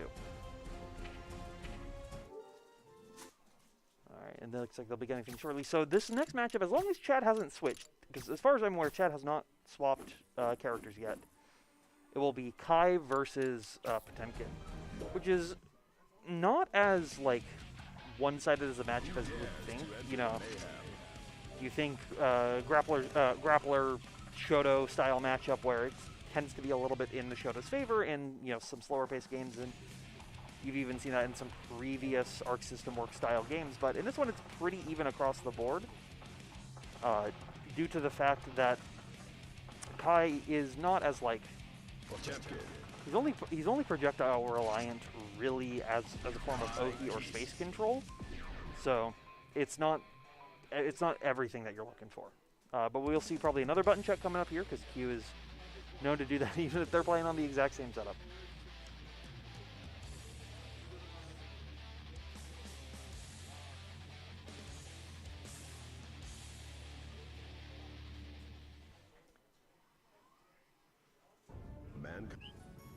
Duel 1. Let's rock.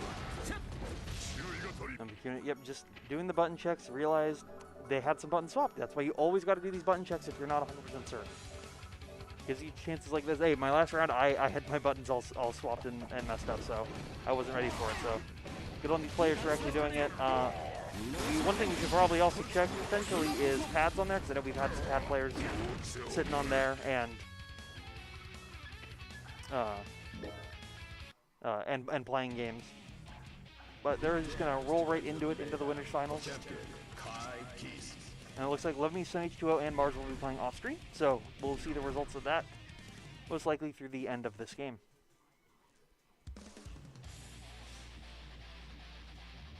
Yeah, it's gonna be interesting. These are realistically, well, not realistically. These were the number 1 and 2 seeds of the tournament. So having get to this point in winners finals was kind of predicted from a lot of us, as they are at least from the registered.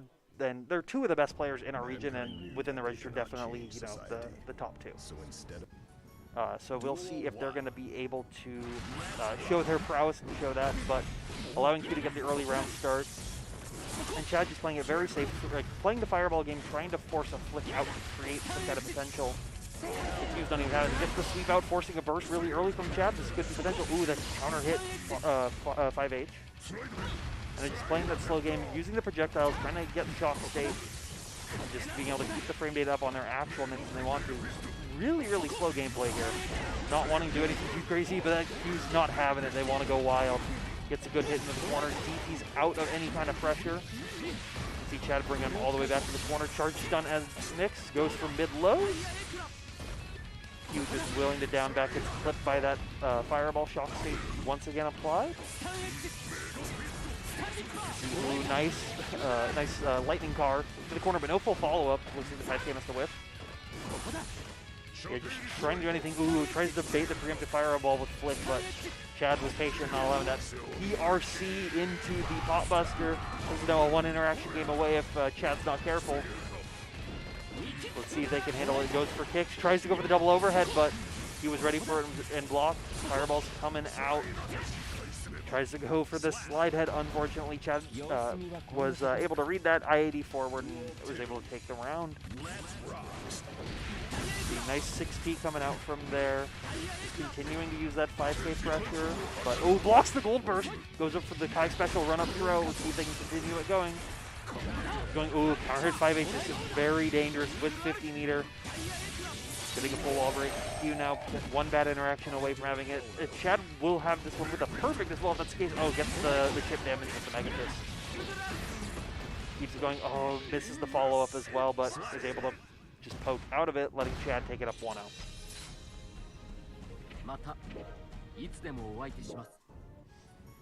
Duel 1.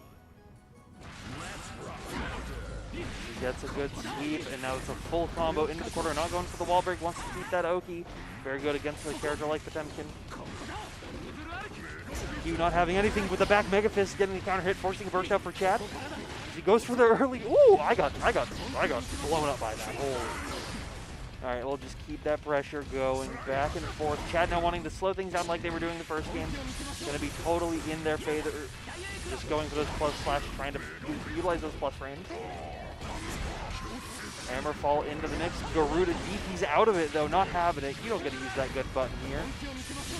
That is the one advantage with characters like Kai, Leo, and Soul having that DP to get out of the Garuda situation. Gets the counter hit 5D, but no full follow-up on it. And Lightning cars their way to the next round. Just trying to get that 5K, the JK to land, but DP's out of it, not letting Q do anything. He might need to start going for some throw-based pressure. Chad's still willing to DP. Foudre arc over the slide head is not something I didn't think that would work like that. I'm gonna be real. I'm kind of shocked. It's now Chad's turn, or Q's turn to go, getting the hit Garuda on there into the pop buster forward. This is exactly where they want to be, just continuing that up. Uses 5P, 6P to break out of the armor. A clean hit to knock him back, but not until the DP comes out to take that. Chad now bringing it up 2-0. Q, just ready to go right back into it. Doesn't even want to sit and think. Doesn't want to try to bring out any of the pocket characters. To go try to beat Chad with honest grappler footsies and hit right at their entrée in the air command grab hit. Bring him back into the corner. Gets Kara pot buster, thinking they were going to DP. Garuda out. Let's see if they're ready for this. Using slide head into the corner. But the counter hit trade allowing him to knock up, allowing him to bounce off is very interesting. Foudre arc coming out. Just forces the block, tries to go for the JD, the Ein special, but now charge stunnage coming out. Aegis oh, it hit the Aegis Reflex before it came out. That was a good read on Chad's part that that situation would work in that. And you can see Lightning Car breaking the wall. Both characters one good hit away from each other, forcing a burst out for Q. And there's the EX Fireball coming out. Now Chad on match point could take it potentially against 3-0 versus Q. So we'll have to see Voodoo Arc coming out. Who gets a 6K, but not able to get a full conversion off of it. A little too far. Slide head. Block, getting the good chip damage. Oh, counter hit. This is Q's turn to come back. Forcing a burst out of Chad. 6K to check the pressure. Oh, whiffs the far slash. Or 5-8, excuse me. Now Q able to get a full combo into the corner. Not dead just yet. A story of Q's matches on stream so far. Zayt will take it. Q saying they're not out yet. They're not dead. Chad, though, still only one game away from taking this, moving themselves on the grand finals. As he gets the command grab of throwing back in the corner. PRC to keep the combo going. Just getting as much damage as possible. Not wanting Chad to live for a single moment. Gets burst. Chad gets burst back, though, so this could save him, but the J2H, or JD, whatever, the butt slam coming out. And letting Q take it 1-2. Duel 1. Let's rock. He gets the Mega Fist hit, but nice block. Let's see, just trying to use the close slash pressure, but Q backdashes out of the 2S. Even a little bit more safe. Counter hit, 5H coming up, but no full follow-up. Just a little bit too far. Garuda Oki time. Tries to backdash to Garuda, but gets hit by it. Air Commander coming up, keeping the plus range, burst out of the grab. Trying to maintain that airspace, gets the 2H counter hit. And then keeping them in the corner. Here gets the JS on there trying to come in. And Chad getting the pressure right now. 5K coming out. Nice hammer, Mega Fist back. Ooh, this is a good counter hit for Q using the PRC that's going to be able to take that round.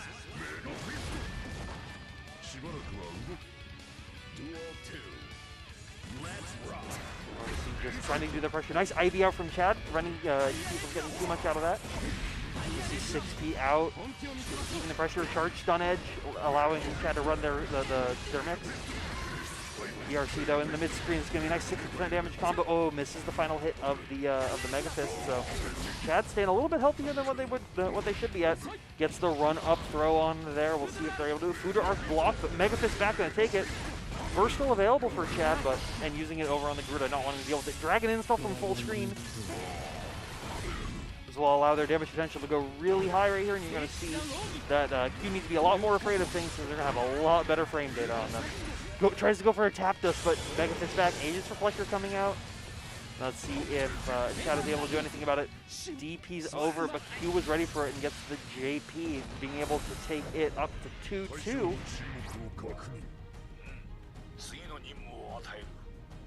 And now Chad's thinking about it, thinking what he wants to do, thinking how he wants to handle this match, but is able to collect himself for a little bit and go into the next one. Sweep coming out early.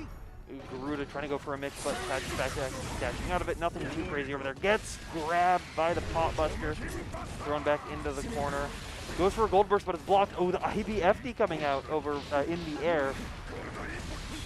Trying to prevent any of that forward pressure, but it's not going to matter to Q. Getting the counter hit Garuda into the corner. 2D wasn't enough to finish that. Finish Chad's health bar. You see just keeping the pressure going back and forth, but Chad, one hit away, gets the grab on there, playing the role of the grappler right here. Fakes the charge stun and is trying to force Q to do something, and gets clipped by the hammer fall right at the end there. Now Q on match point, coming it back, bringing it back from 2 games. Let's see if they're able to handle it out, but gets the counter hit 2D. Able to bring him all the way into the corner, forcing the burst out for Q. This is potentially dangerous. Chad almost has burst back. So if Chad's able to end this run quickly, this could still dangerous for Q's burst economy. Forces the flick on the stun edge first. One of the first ones we've seen in this game. Charge stun edge mid-screen, getting the full combo. Let's see, once again another charge stun edge, but is able to jump over it. Keeps that fireball game going. Ooh, just far enough for the Fuda Arc. Not going to be able to work out though, but Chad still showing dominance right here. But Nice attempted coming from Q, but Chad was able to block that mix. You see applying the shock state from full screen. Ooh, gets the counter hit 5-8, but was not prepared for it. And just stun edges. So the lightning carved RC back thing, it wouldn't work, but it ended up clicking. They would have just let it rock. It could have been spelled great for them. Now Q's giving himself a chance, but counter hit JS into 2S is going to bring a 1-1 match point for either players. Want to see the air fireball coming out. Gets the nice hit. Oh, dodges the pop buster. Is able to throw him back in the corner themselves. Charge edge coming out. Forces Q to block this mix. Applying the shock state. See, Foudre Arc gets the counter hit on the Megadus, but it's not going to work. And keeps it going back. Doesn't matter. Kick over, kick over, kick over, kick. Using Ride the Lightning to break the wall here. Maximum damage should have gone for Dragon. And oh, they didn't even that Dragon. Well, not behind that belt. Goes tries to go for the 5K hit. Aegis Reflector coming out, but Fireball Super coming out, bringing it 3-2 for Chad over Q, moving Chad up to Grand Finals. Q, though, not out of the tournament just yet.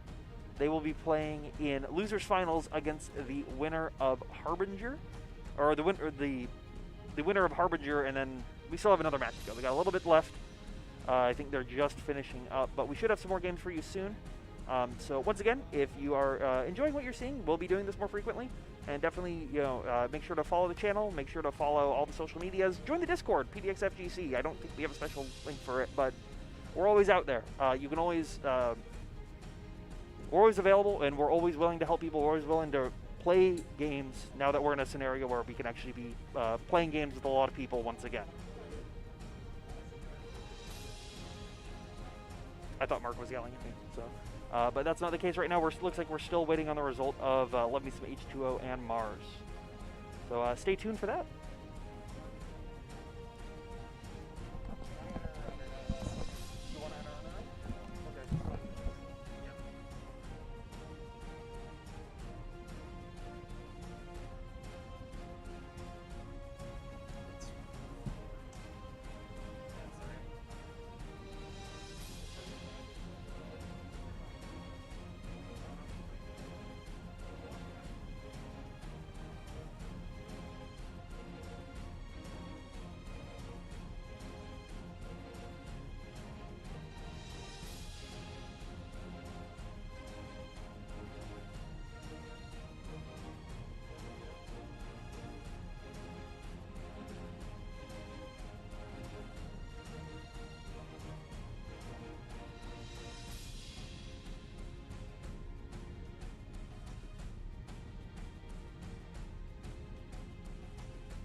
Who dares to enter the mayhem? No.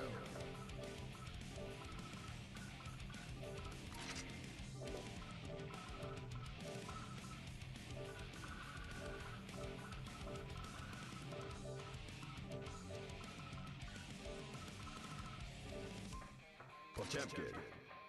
Soul Bad Guy.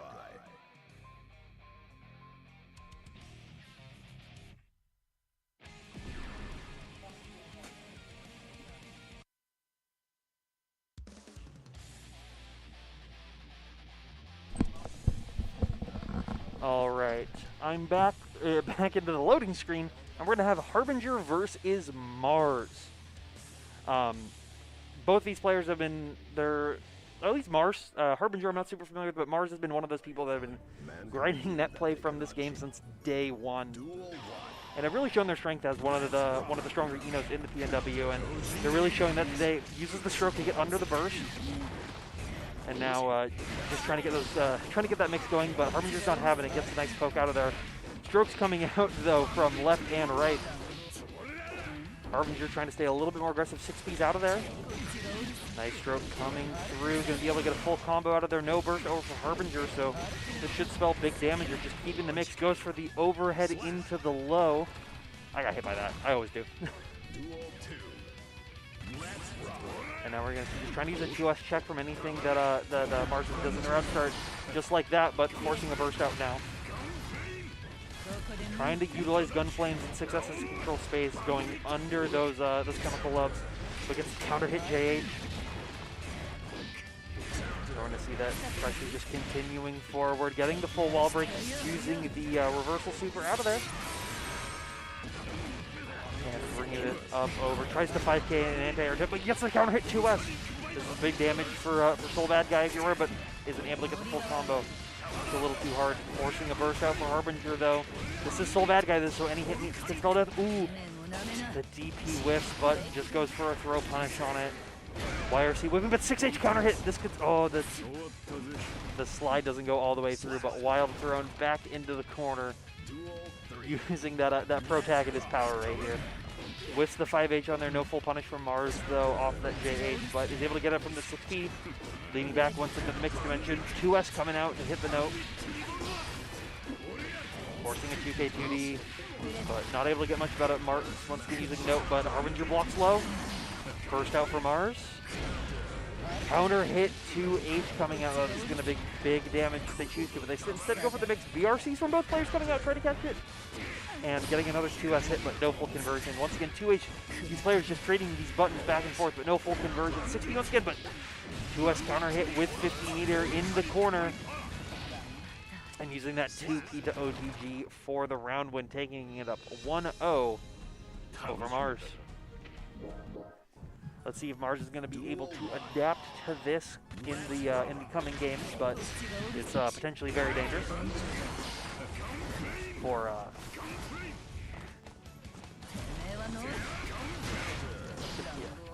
just using this 2K 2D to try to keep the pressure going. Is able to get it and keeping them in the corner.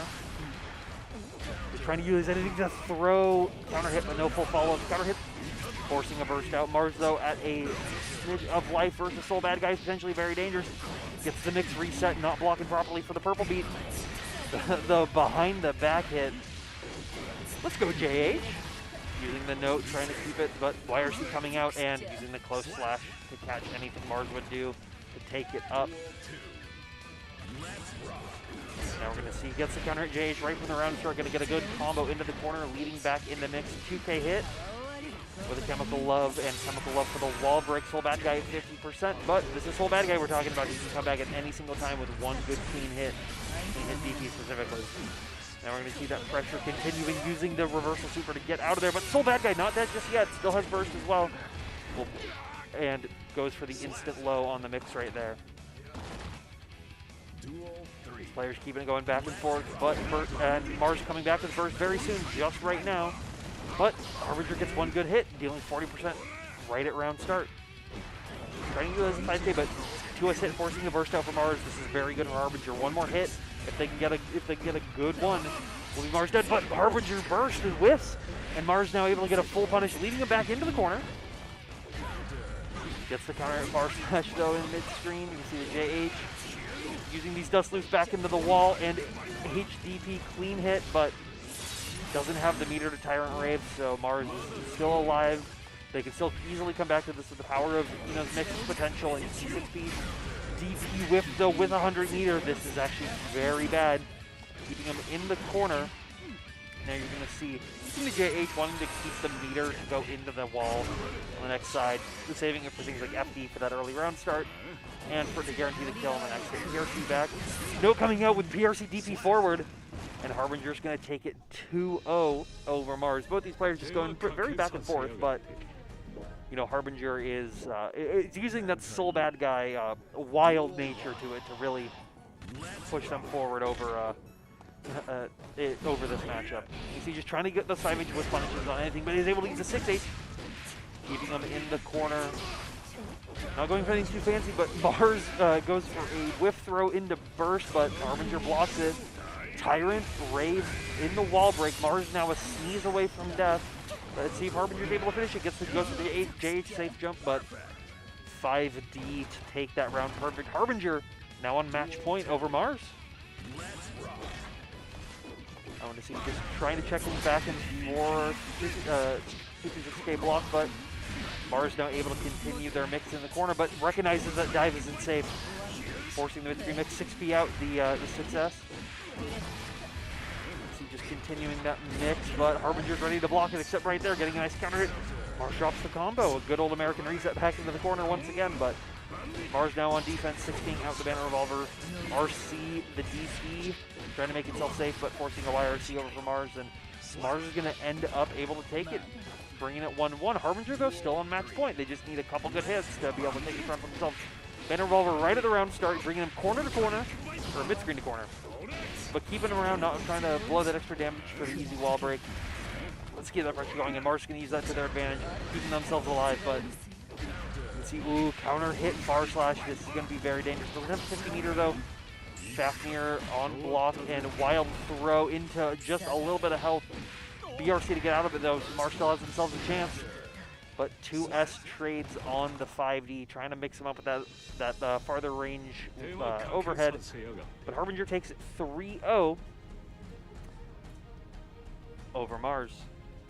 Now we'll be seeing Harbinger playing against Q coming up just soon. And then as soon as that finishes, they will be playing. The winner of that match will then go play against Chad in Grand Finals.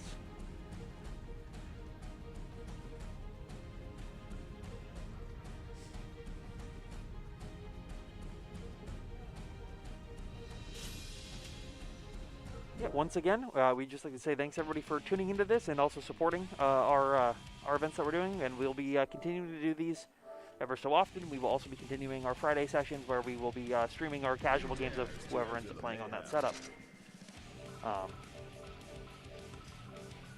You know, there's a lot for this scene to grow potentially, so we hope that more people come around. And if you happen to be in the Pacific Northwest and you want to make it down to one of these future events with a name that's untitled, feel free to come through. We're always around, we're always available, and we're more than willing to have you.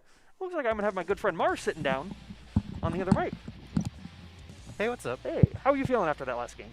Pretty good. All right. Soul's a tough matchup. Yes. I was a bit disappointed because last time I played Harbinger, I think I won most of the games, but he's in my carpool, so like the end of tournament carpool. Exactly. Like I'm not gonna be like upset about it or anything, but I know a lot about how he plays, which is pretty cool. Yeah, I feel like from the last time I saw them was they were playing a lot more wild today. Like that really early like PRC DP forward, just right at the end of game one. I was like, yeah. I haven't seen you do that before. Who would you download that from? Yeah. So Harbinger has been pretty active in like the Eureka Discord.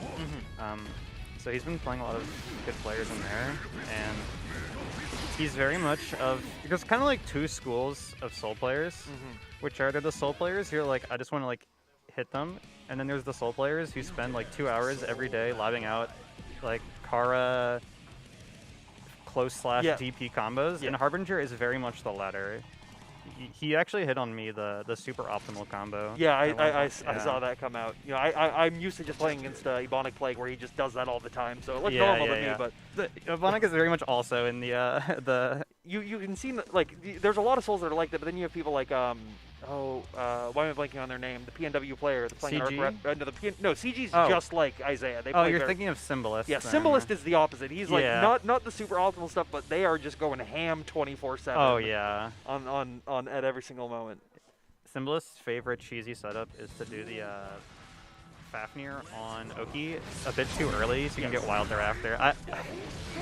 That's the thing is like who would think of that other than someone who has that mindset? Exactly. But you can see Q just getting the early pressure, bringing Harbinger into the corner. Garuda mix coming out, forcing a burst. Let's see what the PRC is, but ooh, counter hit Garuda. This is gonna not be good. Oh, that was a mess up. That had to have been for Potbuster. But Harbinger still at a pixel out there, but can still make a comeback due to soul bad guy damage. And Potemkin not having those good buttons. RC out to the DP, trying to bait something. Q just trying to find a spot to mash to get that quick hit.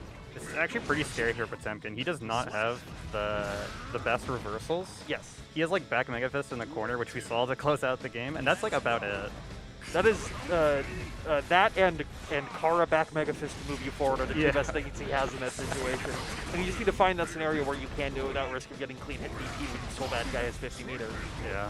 He's using the slide head, trying to neutralize pressure, but that's a nice hit right there. Garuda gets hit.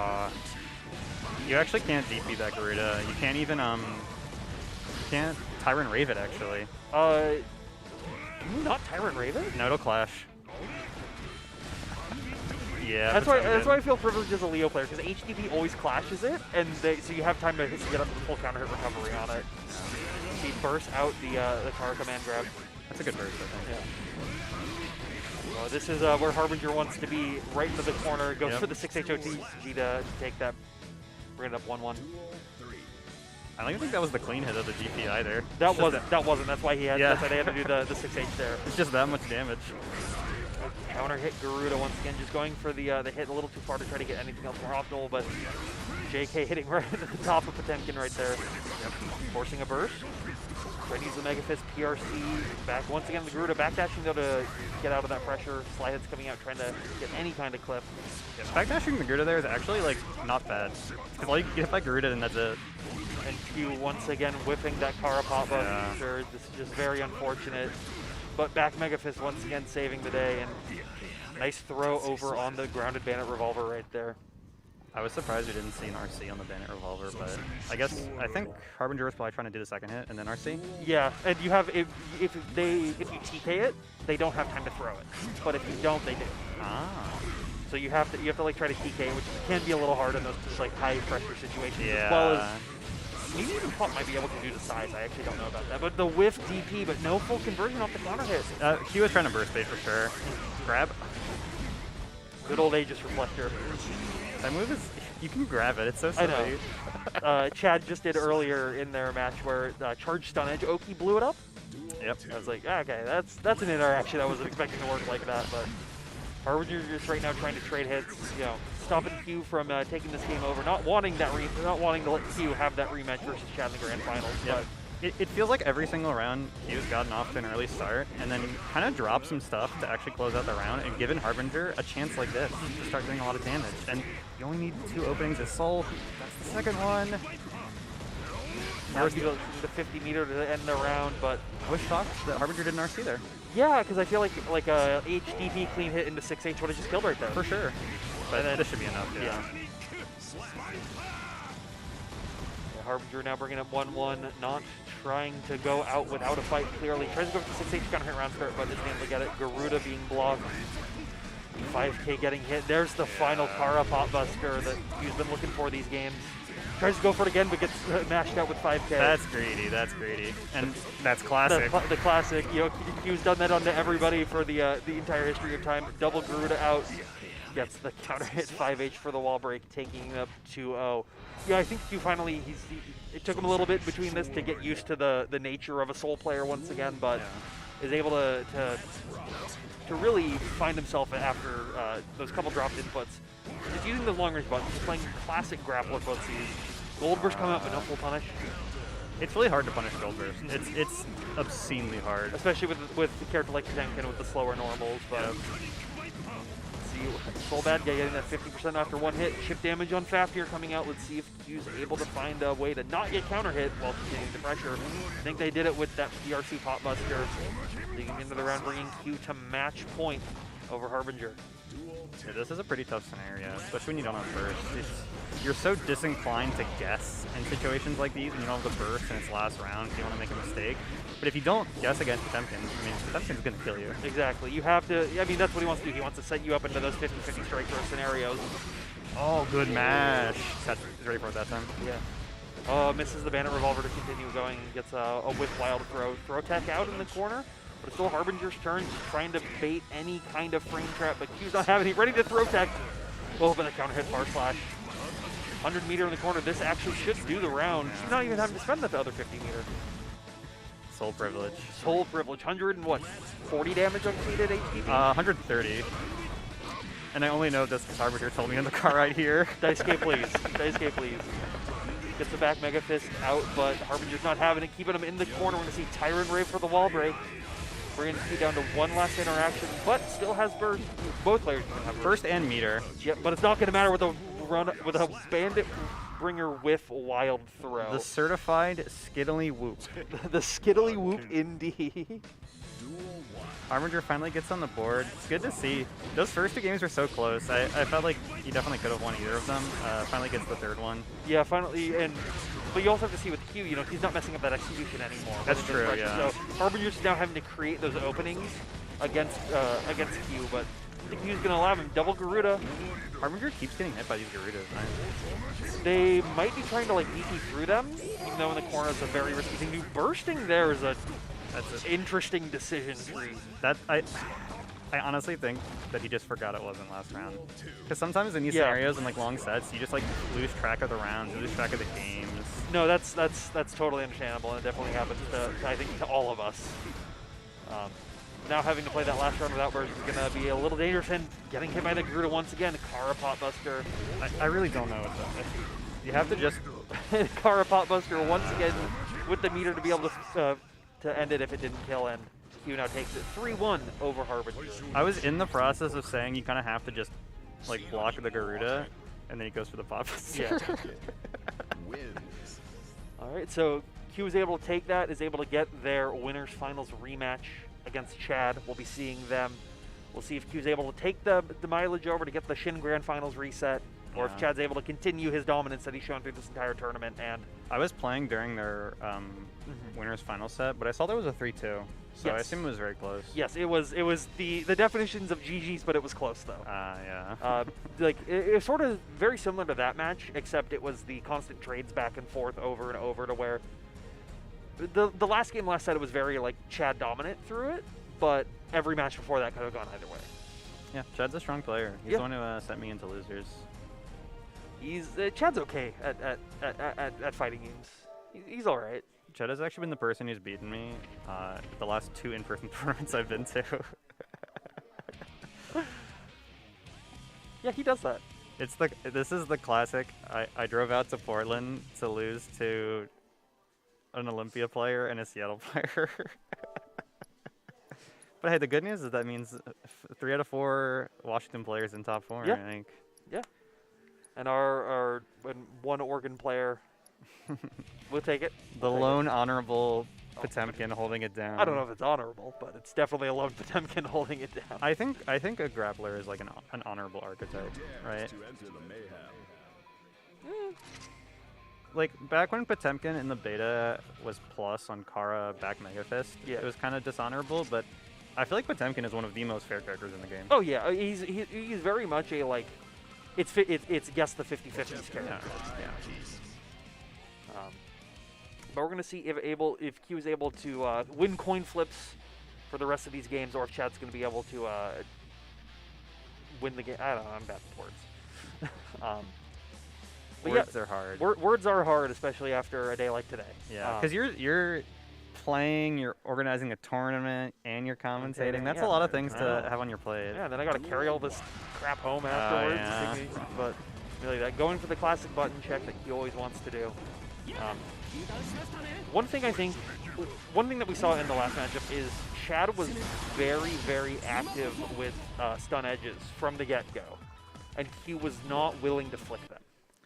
Yeah, it's a bit of a risk to flick. I saw, not in this set, but in the winner's semi set, which was also against Potemkin for Chad, he would do stun edge, and then you can stun Dipper under the flick. Yes. And punish them for that. You can also Foudre Arc over it. Yes. It's actually does a lot of the same thing where, kind of wants Potemkin to flick. Yeah. because if you do, I can go over it or under it really easily. So it's kind of like bad to flick almost. It's kind of better, especially if it's not charged on edge, to just block it. Yeah, that's fair. I will say Chad was getting away with a lot of it. Like, there were scenarios where it should have been flicked to get the counter hit, and then he was just, I think, a little afraid to do it. Yeah, Chad gets kind of greedy with this. I know against me, he did, like, the thing where you knock down into OTG charged on edge, which, yeah, I just stroke under. Yeah. See, Chad is also having those good IBs coming out and just trying to utilize that that space that Q's allowing him. Goes for a 5Q whip, trying to catch something out from Chad, but not having it. Backdashes the 5K and gets Pop Buster. Is exactly where Q wants to be. Q feels himself after a couple warm games, but blocks the DP. Chad not bursting it, and the Mega Fist able to take that round. I like not bursting there. Yeah, I would like generally past 50%, especially against a character like Potemkin. I don't want to burst that in round 1 because he's just gonna kill you if that burst messes up anyways. Especially, I think burst is a resource that is more valuable against Potemkin. Oh my goodness. But it's also valuable when Potemkin is able to gold burst and get the full hit into the corner. Chad now at about 40%, but gets thrown into the corner charge. Stun edge. Oki, nope, he's going for the Future Arc. Yeah, Q got some good damage, but he used all the meter. Yes. Used all that meter very quickly, and sometimes that's what you need to try to turn the momentum into your favor. And Chad's trying to do that as well, but gets thrown into the corner. Garuda time.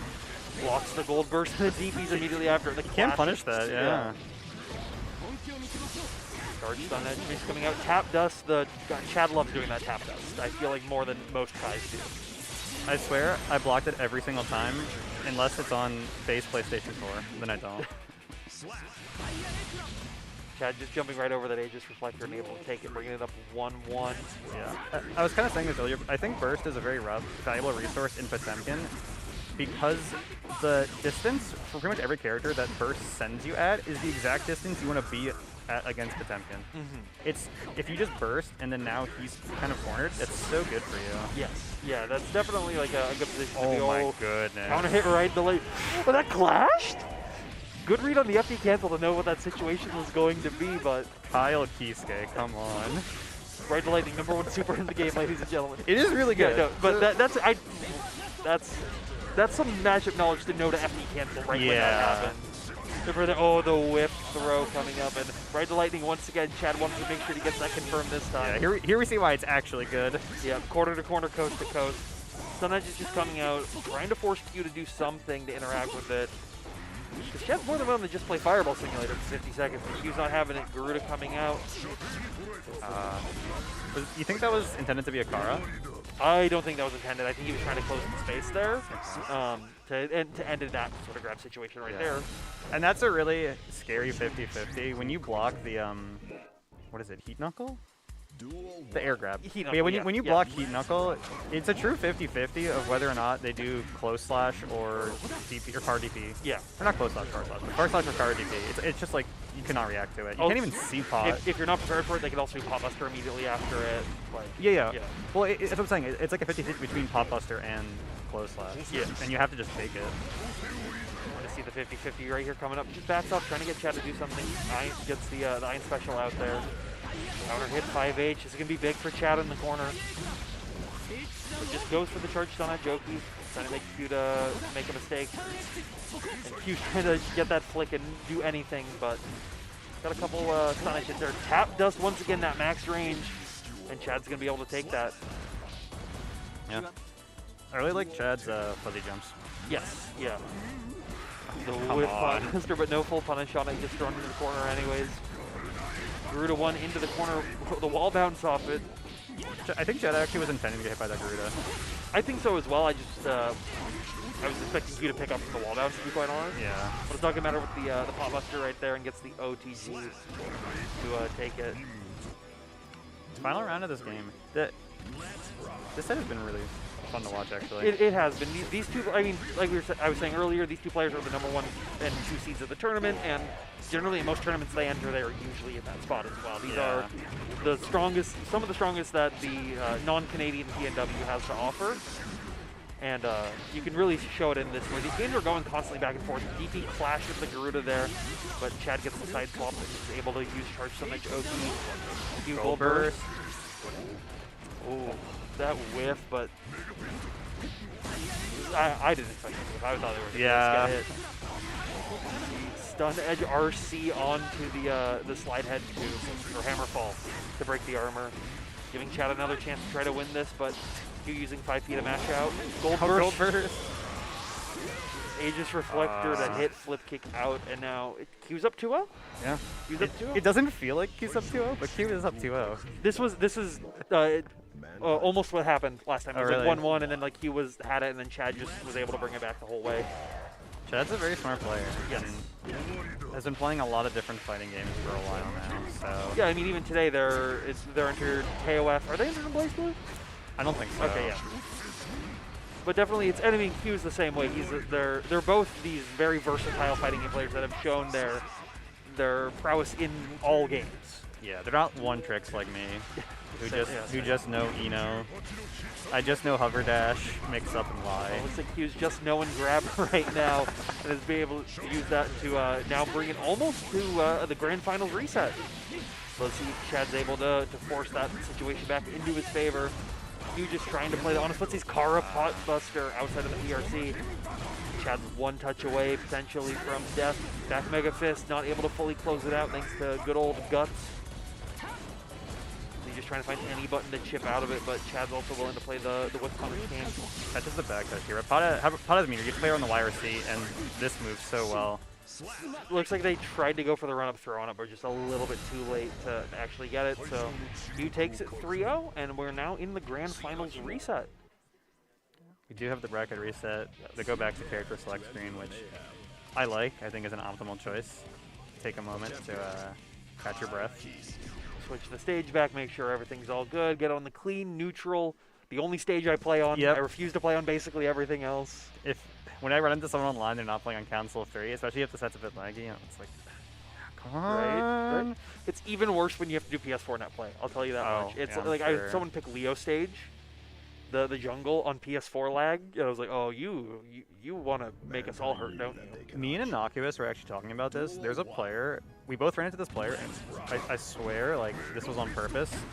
They're an Axel player who has a really bad PC and who chooses like Potemkin stage because it's so laggy to purposely play in the lag. We have like 10 ping to this guy, each of us, and it's so bad. It's like 6 free rollback. Oh my. Well, that's also just like Washington, like internet is like it's not routed well. It really isn't. I can talk about that after this game. Yeah, because Chad's routing this game right now into his favor, though. What a transition. And is really just constantly pressuring Q, switching back to the more defensive style that he's been going for these other games. And now getting the 5P full conversion, but not able to fully get it. JH coming out, able to take it. Such a good move from Kai. And Chad really likes to do the sort of delayed jump JH. Yeah, it's something that catches a lot of people off, especially because it's not something that you see every Kyle Heatscape player do. And right now, just once again, trying to get the stun and just trying to keep shot state. Goes for a 5P whiff, trying to force something out of Chad, but he's not having it. Gets once again that delayed jump H after the jump back. Garuda 1, so gets hit all the way back. Hammer falls to get the corner pressure. Not a bad hit, though. You're willing to take that hit if it means you're not in the knockdown scenario anymore. Yeah. Catches him with the JD. Best move in the game, some would say. Is able to get the punish over on the with the air command grab. Now we're once again in the mixed situation, but reversal. Good old clash on Garuda with DP. Chad, I think he's been trying to get those for a while. Yeah. Blocks the Aegis Reflector, but it's not going to matter. We lost video, but we do have sound, Yeah. so which fortunately means that the players are still like, Yes. everything's good. I was worried that was something on the PS4 Yeah. because Chad wanted to switch it to his PS4 Pro. I was going to be like, it's not mine. We're good. But Chad just trying to use that tap dance right now on the end, and he's just trying to poke out of there and is able to use the cancel off that, what is it, Dire Claw? Dire Claw. Claw. Some French word. Yeah. I only know Foudre Arc and Yeah. Lightning Carp. Goes for their 2D round start, trying to catch anything from EQ. Gets it right there. Foudre Arc just continuing the loops into the corner. Charge stun edge mix. Just keeps going with the close slash frame pressure. Kind of a lucky trade, honestly. Yes. Wasn't ready for the flick right there, so had to allow Q to get in. He's been getting that a lot, doing the immediate stun edge RRC back, and then Q just flip by it and doesn't get the full reward off of it. Yeah. Not willing to just let it rock a little bit more to see if they can get the full conversion, but you know, Q's can definitely take that in their favor, flicking out back that projectile, and only one good touch away. Once again with the butt slam. Yeah, the delay on that is so tricky. Nice IB out from that early 2P, and now it's Chad's turn to mix once again, but backdashes the 2H. Forcing a burst out from Q. Nice far slash out there, getting the 5K, but Q's really just he's willing to hold down back for the end of time until he can find his one moment. Jumps over the charge stun edge, you know, it was a little too far. Fast RC. Fast RC low, the classic. Gets pot bustered out of pressure. This is a huge chance to really make a comeback. And keeps the corner. That was obviously a bit of a drop, but American reset. Yeah, as long as you have the corner, like that's what matters. Yes. But Chad's now bringing him all the way back into the screen, almost to the corner. Tap dust RC for the wall break. I think against Chad, you really have to be ready to cover that tap dust because you know Chad is only going to do it when he has meter. Yes. So I feel like it's one of those things that you should be adding to your mental stack as soon as you see the 50 bar. Yeah, he only uses meter for stun dipper, for that, and for like jump fast RC low. Yeah, Chad was telling me he thinks actually his meter usage is a bit too aggressive. It is. There's basically never a point where he's not at 0 meter. Yeah, because he was saying in our set, one of the things that caused him to lose some rounds he probably shouldn't have was because he's always spending meter, he would never have it on defense when you really need it. And you can kind of see, like, against Potemkin, having that meter is pretty good. Obviously, you can't YRC Garuda, but yeah, just being able to YRC like the close slash afterwards is so valuable. Having that offense against Potemkin is exactly what you want. Yeah, that's definitely like, and you've seen him adjust it. Like his very early meter usage in this game was very, very aggressive, and he's definitely slowed down a bit more, but is still willing to use it when needed. Yeah, I think it's a bit less important against Potemkin because you don't really have the threat of DPRC because of Garuda like, the way you would in a lot of matchups. True. The BRC fake F Shiki setup to get the low. That's a very aggressive use of meter. Yeah. Trying to get the Kara pot buster after the BRC. He's been landing a lot of counter 5H, forcing the burst out for Chad right here. Aegis Collector coming out and Hammerfall right through it. That's not something Q normally does. He normally allows the opponent to come to them to try to react to it, but just preemptively going for the Hammerfall to close out of that space is a very good adjustment on his part. I was surprised the Hammerfall even worked because you're so disincentivized to press a button there. I think it was just one of those doesn't expect it kind of things, and then there's the double. Oh, misses the Kara.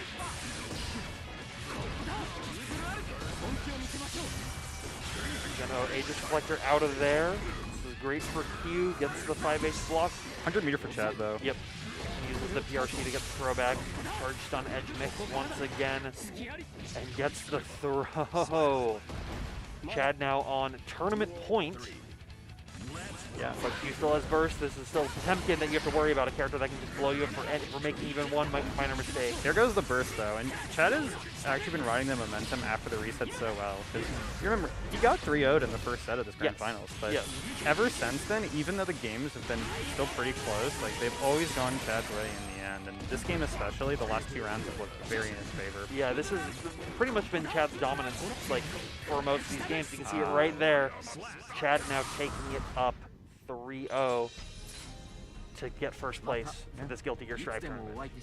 Wins the tournament. Not too surprising coming in as the 1 seed, but he definitely played really well and had a lot of tough matches to get here. Had to play against 2 different really good Potemkins. Had to play against this kind of weak player named Mars, and other than that, the run was pretty tough. Yeah, it was definitely that's a lot of this game right now. I feel like it's pretty much everybody who's playing this game is the people who are wanting to grind the game or continue forward. So the average strength level of your players, I feel like, a lot higher than it was even a couple months ago. Exactly. We've passed the phase where everyone just enters it to enter it. Yeah. That's kind of like, as you see on the screen coming up next, King of Fighters 15 is kind of the new hot game, and so that's where a lot of people who, enter a lot of different games are usually finding themselves. But all of the Guilty Gear players left in the bracket are are strong, and we got to see a good showing from two really strong players. Absolutely, and you'll be seeing them, throughout, hopefully more of these future events. I know Washington had to make the drive down, and we do appreciate it. At least I do. I'm glad. Yeah, no, the ride from Seattle is only 3 hours. Oh so. yeah, it's not that bad. I've made it way too many times in my life. So. Yeah, I'm sure. But yeah, we appreciate you guys for sticking around here. Once again, if you guys are interested, check out the Smash GG page of smash.gg/Rose City Reboot. You can check out the event, you can check out the bracket, you can find all the links to all the socials that we have for the Portland Fighting Game community. Well, if you're feeling it, you can check out the match arenas. You can donate to those if you want to help support these players who, like I said, they travel far and they've worked hard to get these victories. Gas is expensive right now. Okay, yes. my car full needs that money back. Well, thanks everybody so much for tuning in, and we'll see you coming up soon with the King of Fighters 15. Yep. Thanks.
KOF 15.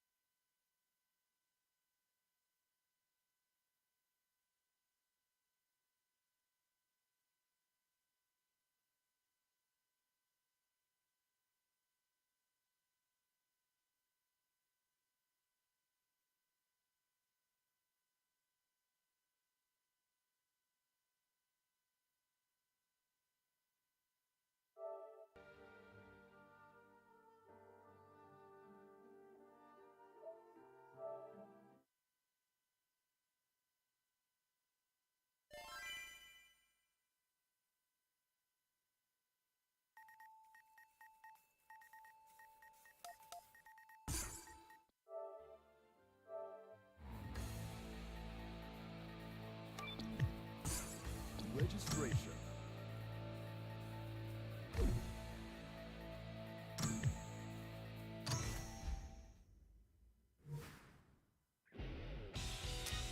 Select members. Put all your skills to the test and show us a battle worthy of legends.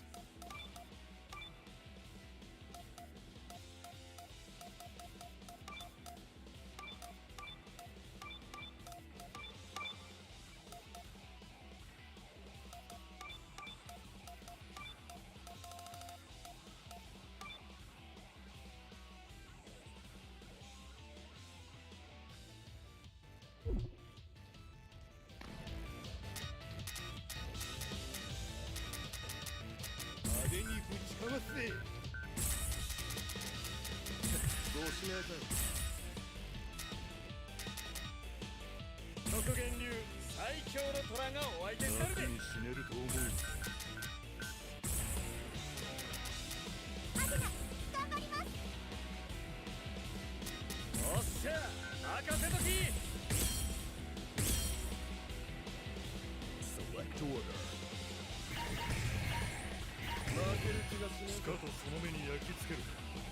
Select stage.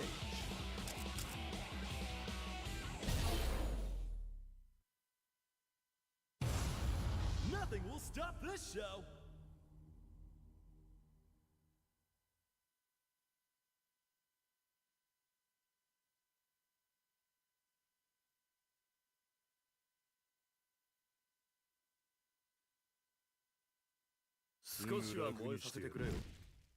Round one.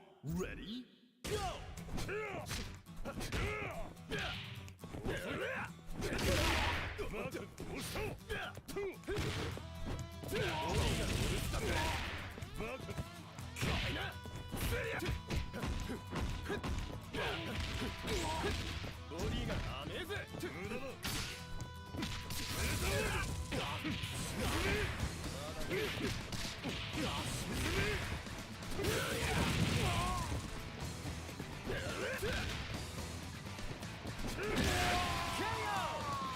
Exciting bout from round 1. Round 2. Ready? Go!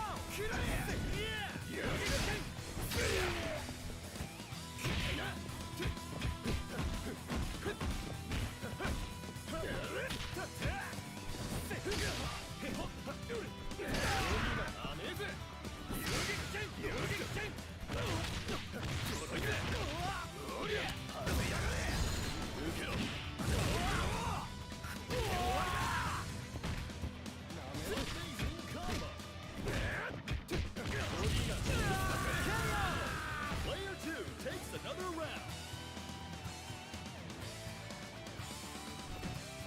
Round 3. Ready? Go!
Showing their resilience here. Round 4. Ready? Go!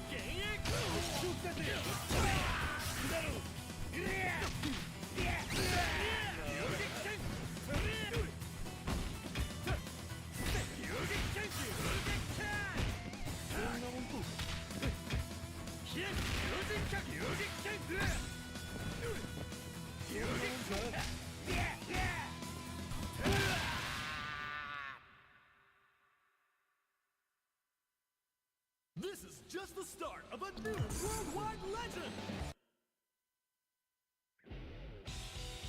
Select members.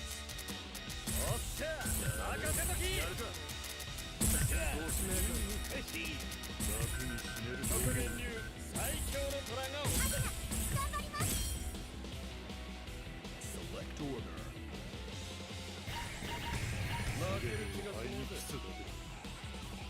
Select stage. It's about to be a party up in here!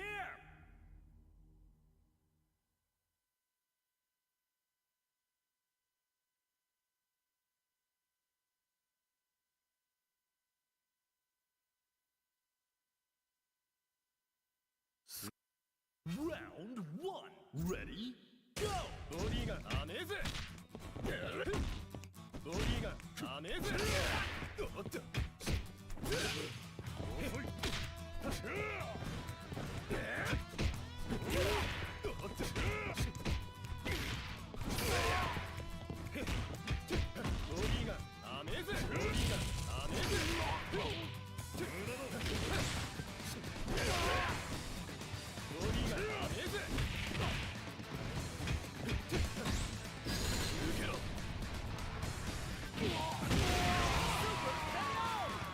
Player 2 takes an early lead.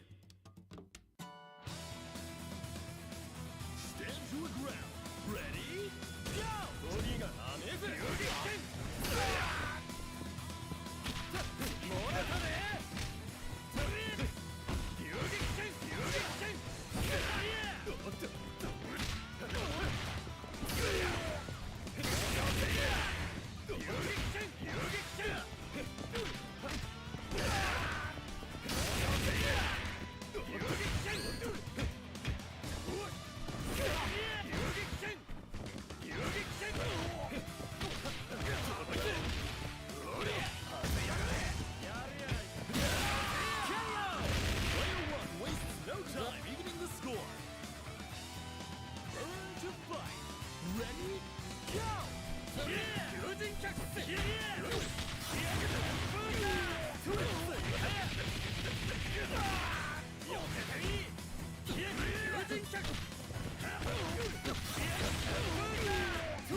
What a stellar fight! These two know how to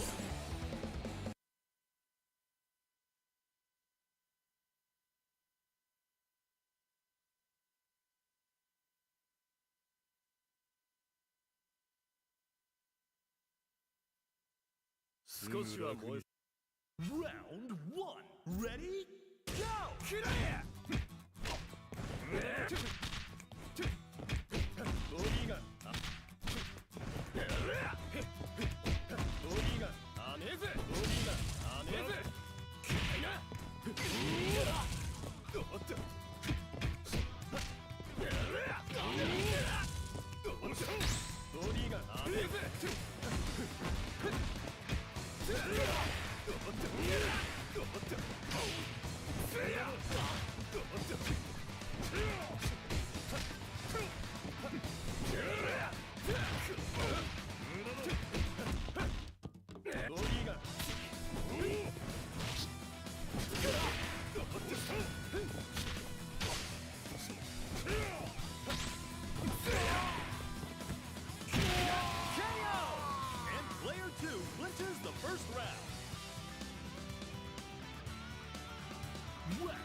That was a nail-biter! Keep an eye on this matchup! Winner! あなたの分の思いも背負ってアテナ次も勝利してみせます。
members.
作戦を開始します。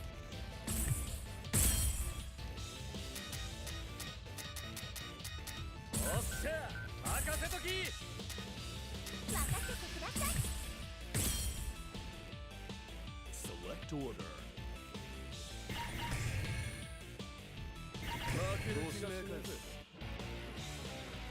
Select stage.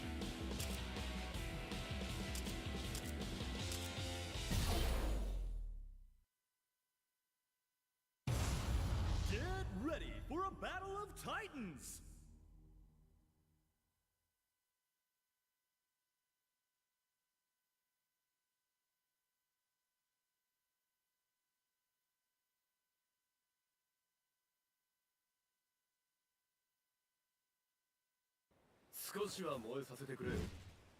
Round 1. Ready? Go! ボディが甘えぜ。ボディが甘えぜ。ボディが甘えぜ。へへ。ど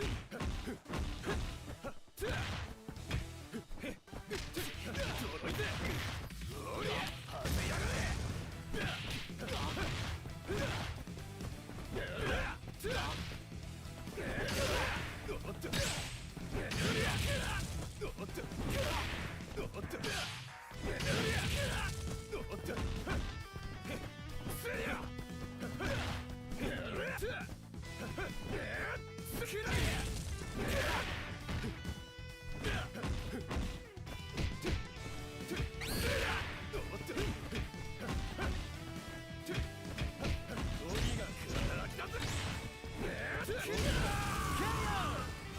One won't give up that easy.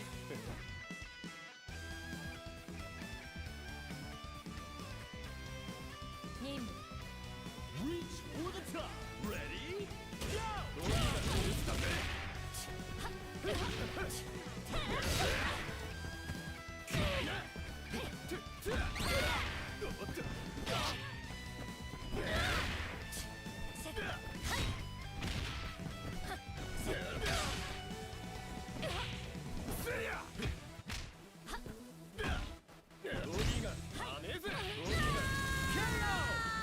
Two wins 2 rounds in a row.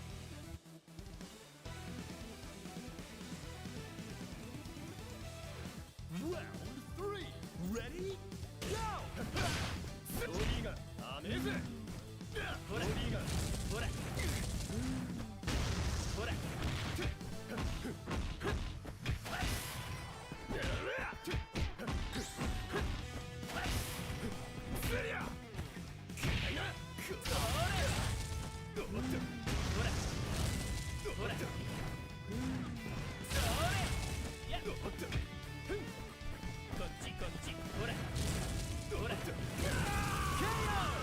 Will we see a comeback? Reach for the top. Ready? Go! 友人客。ほら。友人客。ほら。ほら。友人客。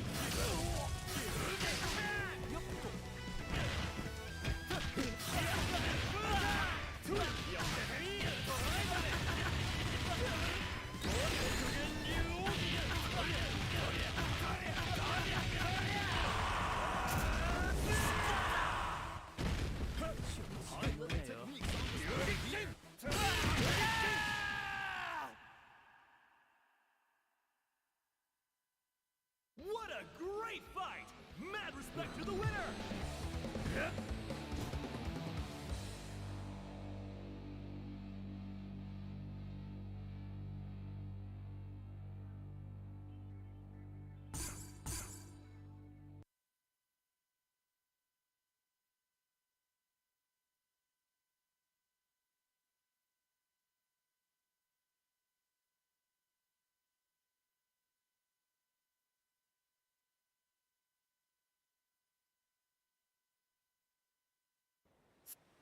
Round 1.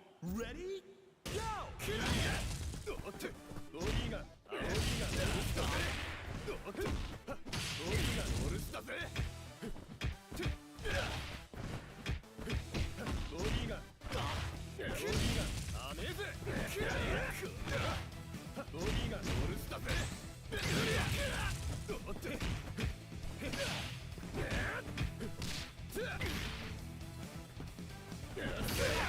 おっと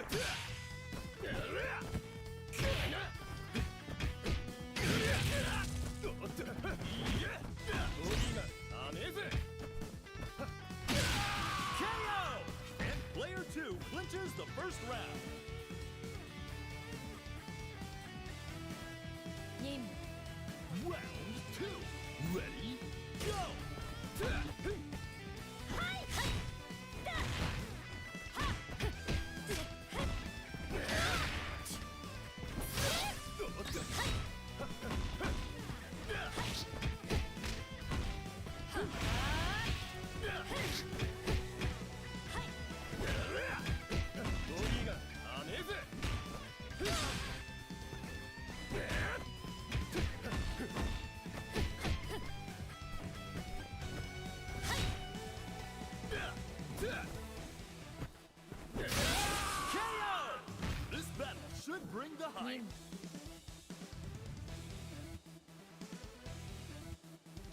Reach for the top. Ready? Go!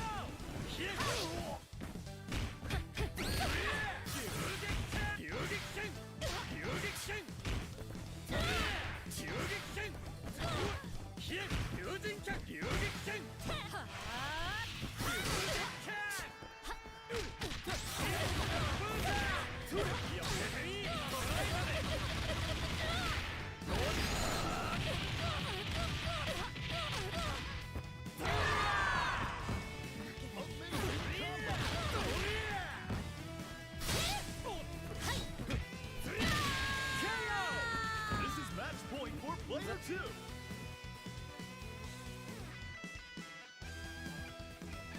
Round 4.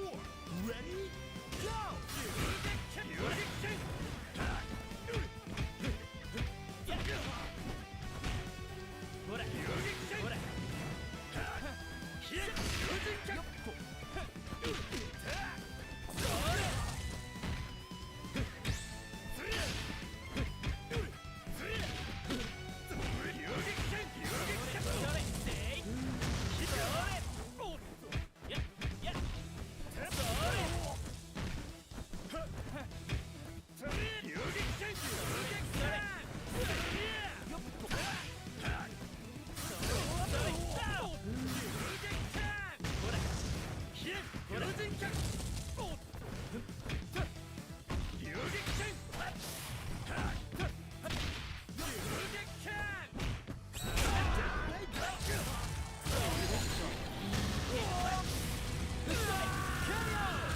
May the best anchor win.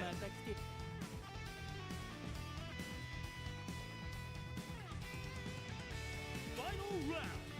Ready? Go!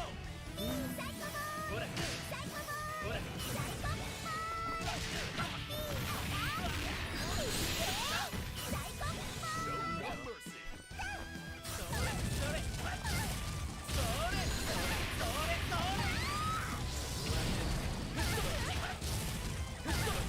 High-level techniques on display here.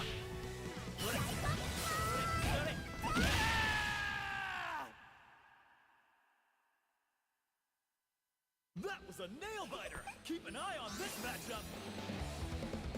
あなたの Winner! 戦い方から多くのものを学ばせていただきました。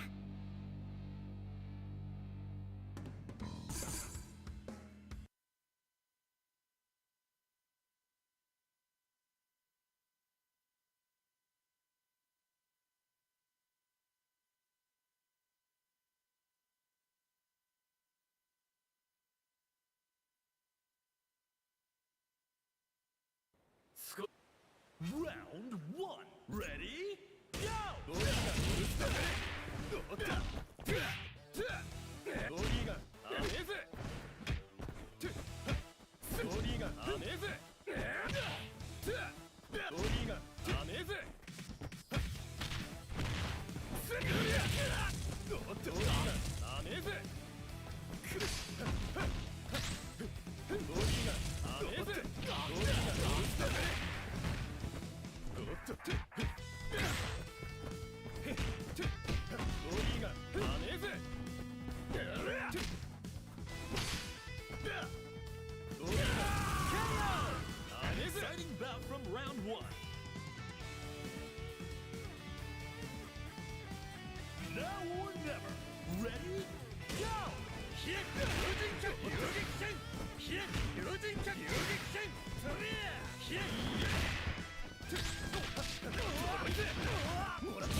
'This is just the start of a new worldwide legend!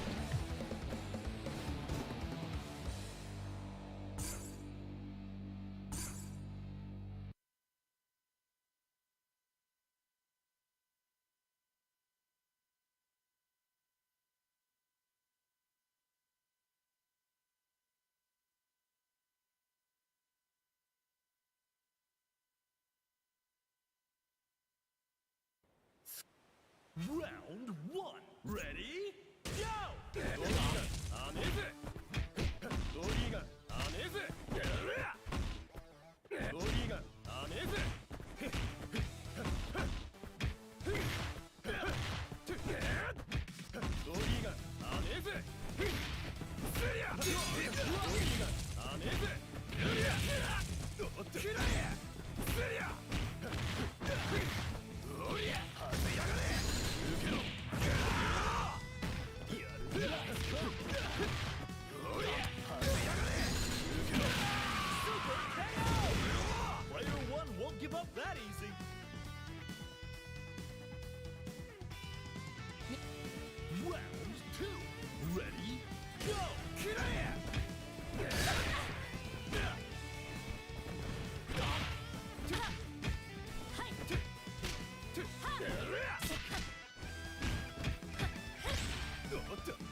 Ready?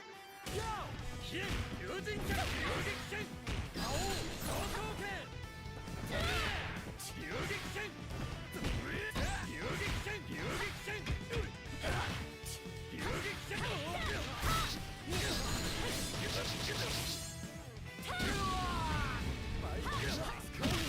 KO! Player 2 has victory in their sights!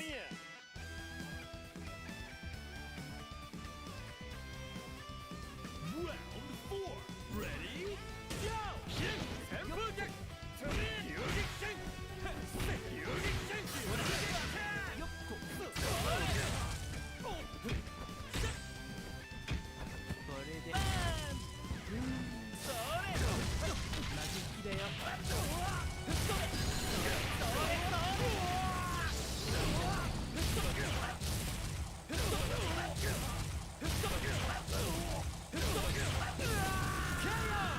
Final round! Time to go big or go home!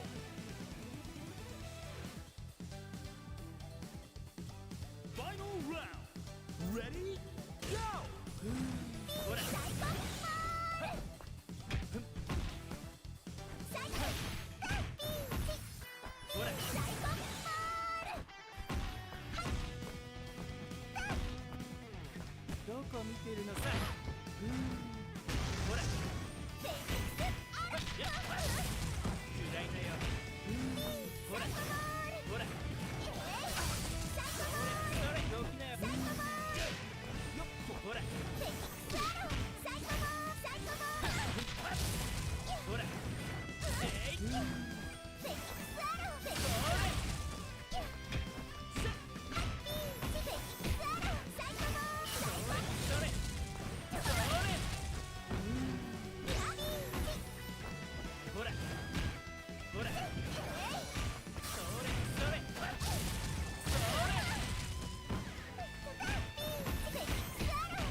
What a stellar fight!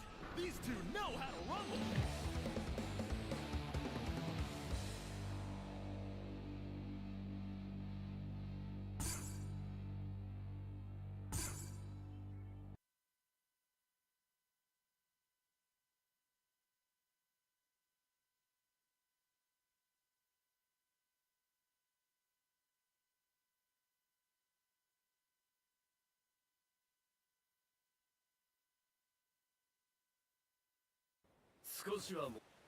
Round 1. Ready? Go!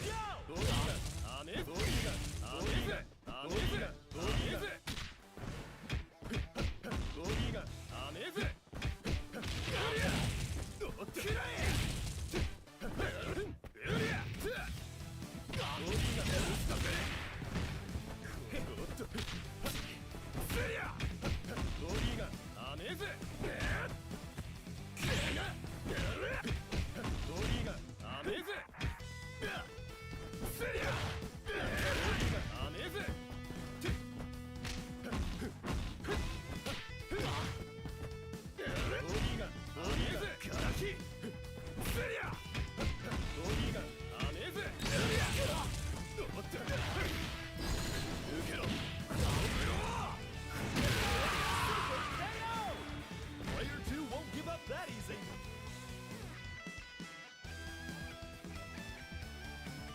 Now or never. Ready? Go!